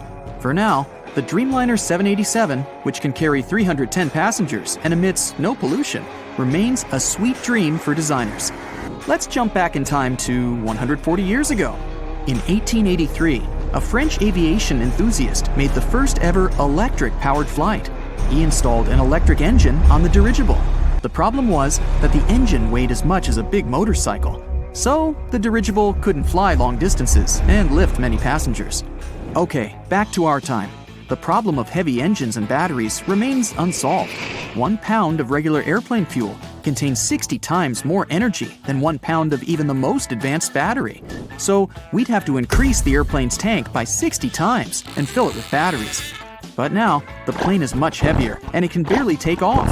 so we have to remove a lot of necessary things from the plane, like several rows of seats, toilets, and all the drinks and snacks, so the plane loses some weight. And now, shove more batteries into all the empty places. The plane can take off now, but it can't land. The plane is designed to take off with a full tank and land with almost nothing. Otherwise, its landing gear just can't take the load and breaks when it touches the ground. So, if the plane needs to make an emergency landing right after takeoff, it'll have to circle over the airport until it's burned enough fuel. It's allowed to land only when it reaches a certain weight. But in the case of batteries, the weight of the plane doesn't change during the flight. So designers had to find another solution. Let's drive this little single-engine airplane into a hangar and take out the old fuel-burning engine, exhaust system, and fuel tank. Replace them with an electric engine, which is much smaller and lighter. Pack all free spaces with batteries. The weight of the final version of the plane should remain exactly the same as the original plane. So now, it can take off and fly without any problems. But it can only do that for short distances. And that's a huge advantage of electric planes. About half of all flights in the world are under 500 miles. There's a lot of flights over distances like that, from New York to Washington, D.C., or from Detroit to Toronto. It's less than 200 miles. And there are huge passenger planes flying on those flights. They take off, gain altitude, and then immediately land. Using these gas burners at such short distances is like putting a huge freight elevator in a 2-story house. It's not profitable and it doesn't make sense. All the conventional airplanes in the world emit about 1 billion tons of CO2 a year. So we can reduce the amount of damage to the environment by half by using electric planes. Many designers are trying to convert some planes into electric ones. For example, the Cessna 208B E-Caravan. The normally 9-seat passenger plane now uses an electric engine. As of 2020, it's undergoing certification. This means that every bolt and wire on the plane is tested for safety. This process could take years. ES-19 is an all-electric 4-engine airplane. The aluminum hull makes it extremely light. Although the price per unit is about $8.8 million, its maintenance costs are 90% less than regular airplanes. And electric power for the plane itself is 50 to 75% cheaper than standard fuel. It'll be able to cover distances of about 220 miles. It's great for traveling in Europe or between remote islands. And it can use runways no longer than 2,500 feet. Given that these planes are practically silent, airports could be built close to city centers. This would cut travel time almost in half. Eviation Alice has taken another step into the future. This 9-seat plane is made almost entirely of composite materials and powered by 3 engines. The inverted boat shape and V-shaped tail make its aerodynamics perfect. It has the length of a school bus and the wingspan as wide as a basketball court. Its maximum takeoff weight is like 2 SUVs. 60% of that weight is batteries. This gives it the ability to fly distances of about 620 miles. That's more than the distance from New York to Detroit. The best thing about the Eviation Alice is the economy. Flying 9 passengers and 2 crew at top speed will cost about $200 an hour. For conventional planes of the same class, like Cessna and Beechcraft, that number would be about 5 times bigger. The problem of short-range flights can be solved by a network of abandoned airports in the United States. There are about 2,000 of them and 5,000 public airports. Each of them can be equipped with a charging station, just like a gas station. A half hour at a charging station for Alice would be equal to 1 hour of flying in the air. So while passengers are getting off and on and their luggage is being loaded, the plane can build up enough energy to fly. So, small planes are good as an air taxi or private jet. But you need at least 20 Eviation Alice planes to replace a full-fledged Boeing 737 with 180 passengers. The price for one electric bird is $4 million. So that's $80 million versus $100 million for one Boeing. So the Alice wins again. Zunum Aero tried to build an electric plane that could carry 50 passengers. The company first went for a 12-seat ZA-10 airplane. It was a hybrid powered by the combined work of traditional and electric engines. Engineers relied on evolving batteries and predicted that their plane would be able to travel 1,000 miles. So it could fly from LA to Seattle on a single charge. And it would only have to cost $500,000 more than Alice. The big 50-seat plane should have worked on the same principle. But the company lost funding before they could introduce the finished plane. Maybe we can create an all-electric plane that doesn't have any moving parts at all. It would use ionic wind. MIT engineers created a lightweight model of an airplane with a wingspan of about 16 feet and no engine. There's a metal structure similar to a fence between the wings of the plane. A battery powers this structure with negatively charged electricity of 40,000 volts. There's the same structure in the back of the wing, which was positively charged. When the structure is powered, its front end captures negatively charged electrons from the air, just like a magnet. The electrons then fly toward the positively charged structure at the back. As the ions move, they collide with air molecules millions of times. This creates thrust, just like a regular airplane. And as it moves, it keeps charging the particles in the air and pushing them back. Engineers from MIT did about 10 test flights. Their plane was able to fly almost 200 feet on ion thrust. But their model airplane only weighed 5 pounds, and it flew without a pilot. The lightest manned airplane in the world, the BD-5J, weighs 7 times more, so it should have giant wings to fit this metal structure for ion thrust. And the voltage in that structure would have to be much higher to create enough thrust to let the plane take off. So this technology needs many years to develop and refine before it can be tested on real-scale airplanes. Right now, one of the most reliable and economical electric engine schemes is to work together with traditional propellers or turbines. An airplane can use an electric motor for a quick and quiet takeoff. It'll gain altitude and leave the airspace of a densely populated city. Then, it'll start the main engines, which run on fuel combustion. This will allow the plane to reach high speed and fly a long distance. During this time, the plane's batteries will be charged by the generator powered by the main engine. When it's time to land, the main engines stop, and the plane lands completely silently with the electric engine. So, we're gradually moving toward making airplanes fully electric and silent. Then we can locate airports closer to city centers. This will save travel time and reduce the amount of harmful gases emitted into the Earth's atmosphere. The year is 2160. The place, the Pacific Ocean off the coast of Japan. The ocean seems calm, at least the surface does. The ocean floor is cracking right now. Boom! The Earth opens up, magma shoots out. The crack in the ocean floor triggers an earthquake, and a massive amount of energy shoots into the ocean. And now for gravity to get involved. It pulls the water down and makes it move faster and faster. It's a tsunami. A wave as high as a skyscraper plows toward Tokyo at 500 miles per hour. That's millions of tons of water. It would be awesome to take a picture of it, but there's no time to admire the power of nature. The tsunami's about to hit Tokyo Bay. The tsunami smashes ashore and starts attacking the largest structure on the planet, the Tokyo Pyramid Metropolis. It's 6,600 feet tall. That's 5 times the height of the Empire State Building.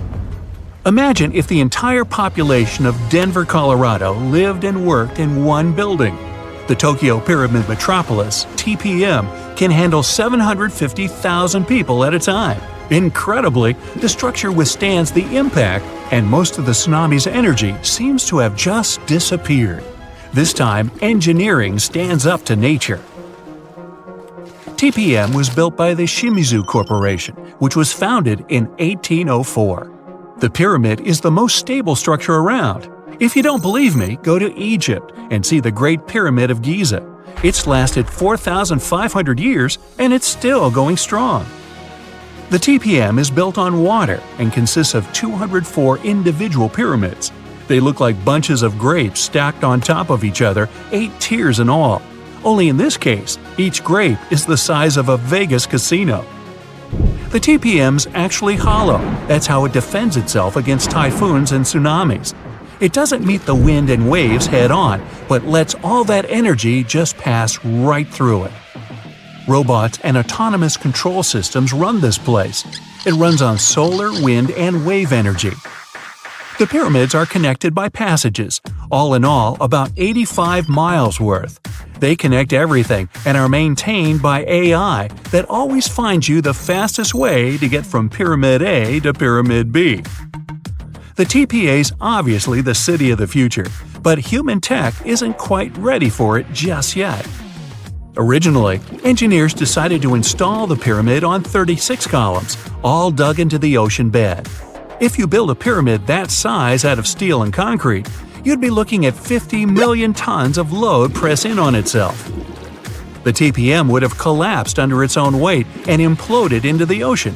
They needed something 1,000 times lighter than concrete and stronger than steel. So, what's this futuristic material? Look at this old guy. It's the first car on the planet with an internal combustion engine. It hit the road in 1885. And this is the first artificial satellite that humans launched into space. It only took an evolutionary blip to go from the first horseless carriage to our first flight into space. That TPM's not looking so ridiculous. Hey, we can do anything. The solution is carbon, and it's everywhere. It's the rod in your pencil, and the diamond in your crown or ring or industrial drill.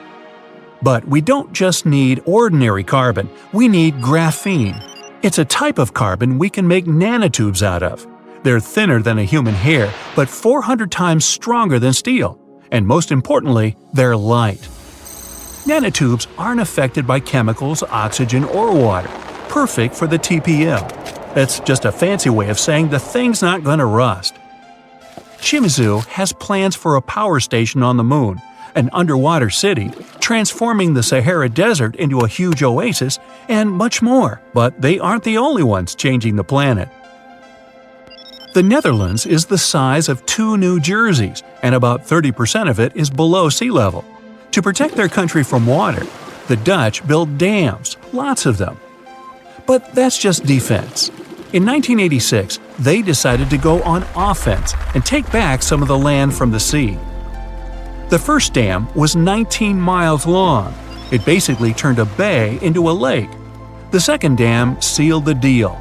After 42 years of work, the Netherlands got itself a whole new province larger than Los Angeles. Humans have done the same thing all over the world, like in Hong Kong, the Philippines, Italy. Hey, take that, water! What about building stuff on land that's already land? Before NASA's missions to Mars, the most expensive project in history was the construction of the interstate highway system in the United States. It took about 35 years to finish. In today's money, it cost about $530 billion. All that cash bought 46,000 miles of road. That's almost 2 times around the globe. There are over 270 million vehicles in the US, more than Japan, Brazil, India, and Germany combined. But in terms of sheer effort, the roads of Rome were way more impressive. Over 2,000 years before the first automobile, the Romans built a huge network of roads, 50,000 miles long. They connected Ireland with Egypt and Turkey with Spain. The roads were pretty safe, and travelers could stay in hotels, dine in cafes, or mail a letter at the nearest post office. Only about 30% of the Earth's surface is land. The world's oceans, rivers, and lakes are full of life, and it seemed like a ridiculous task to catalog everything living in there.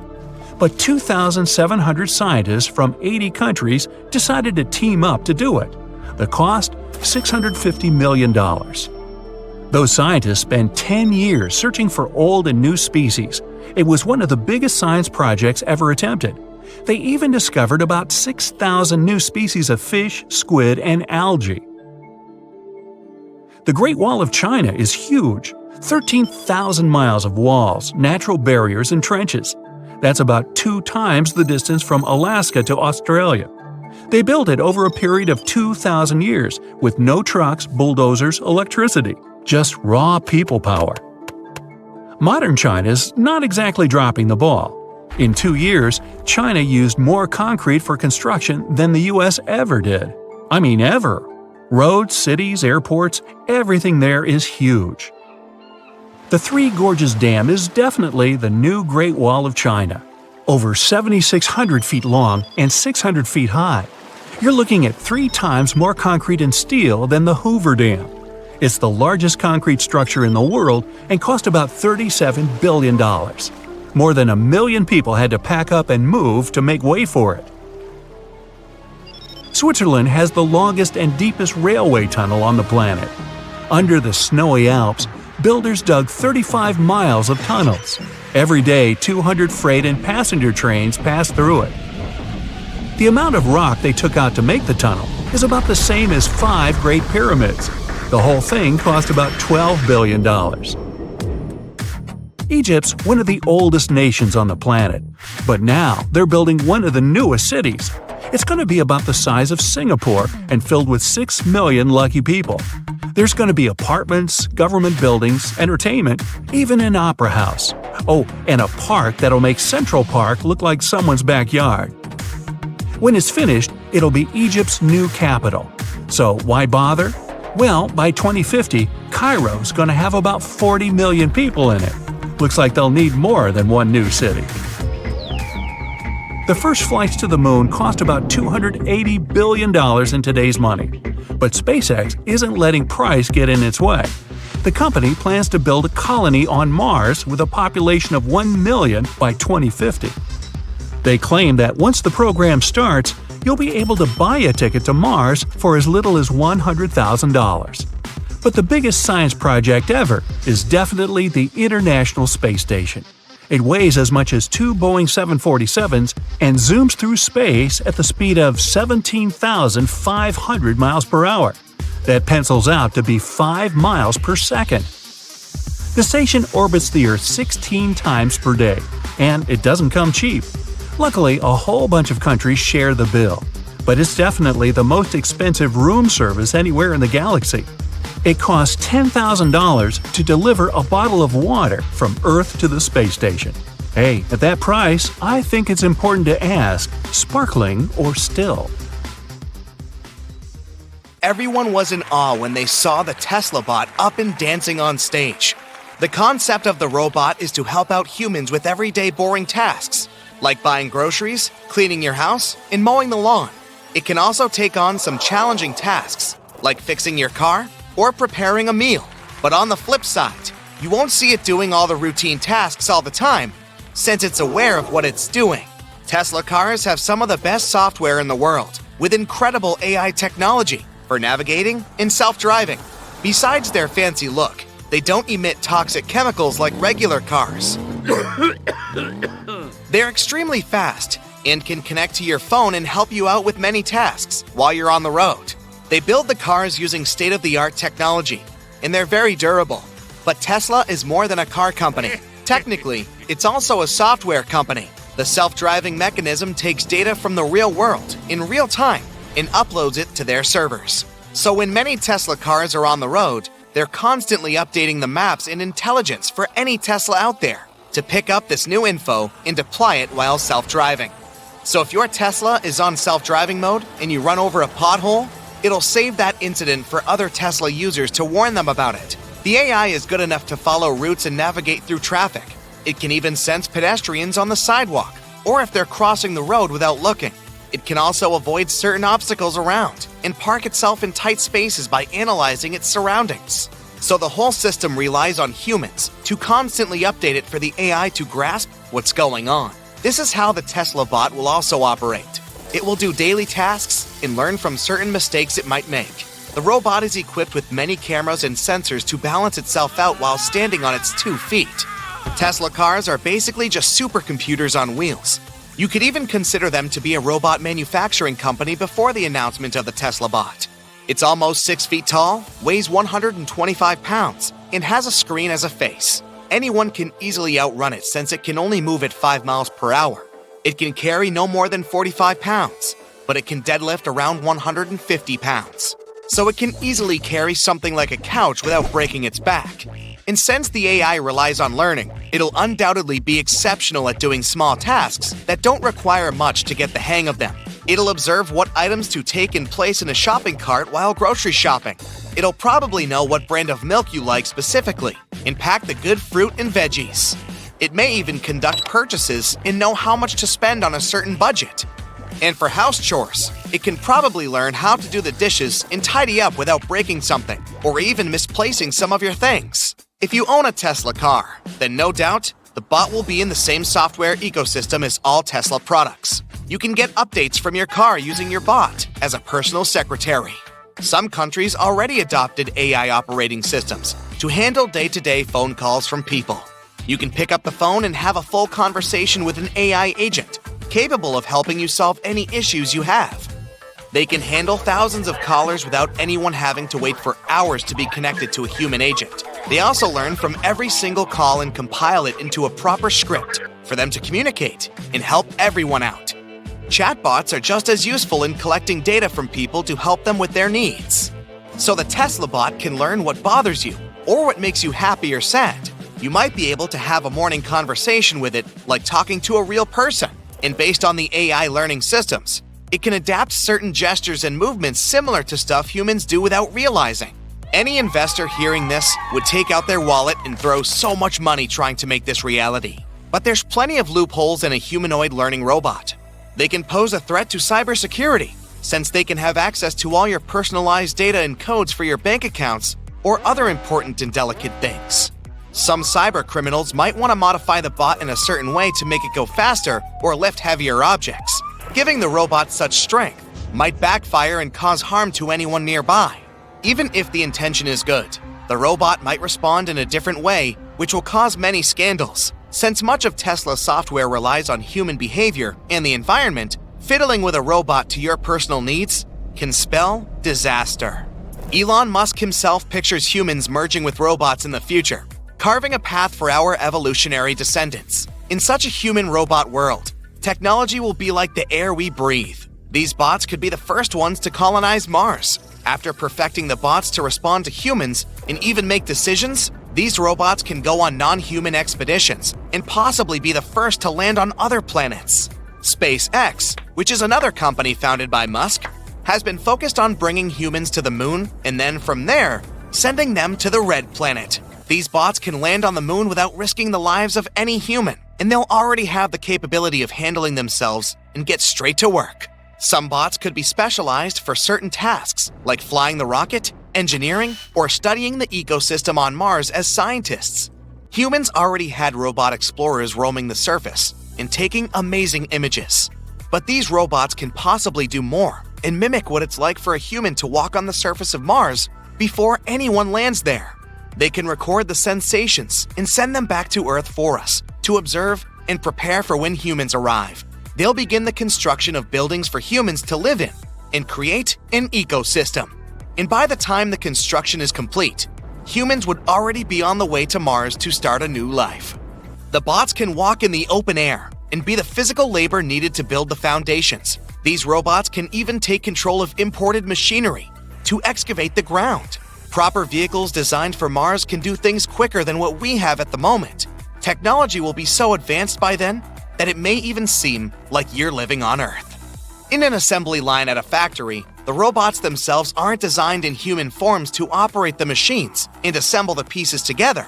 Rather, the robots are built to work on something specific.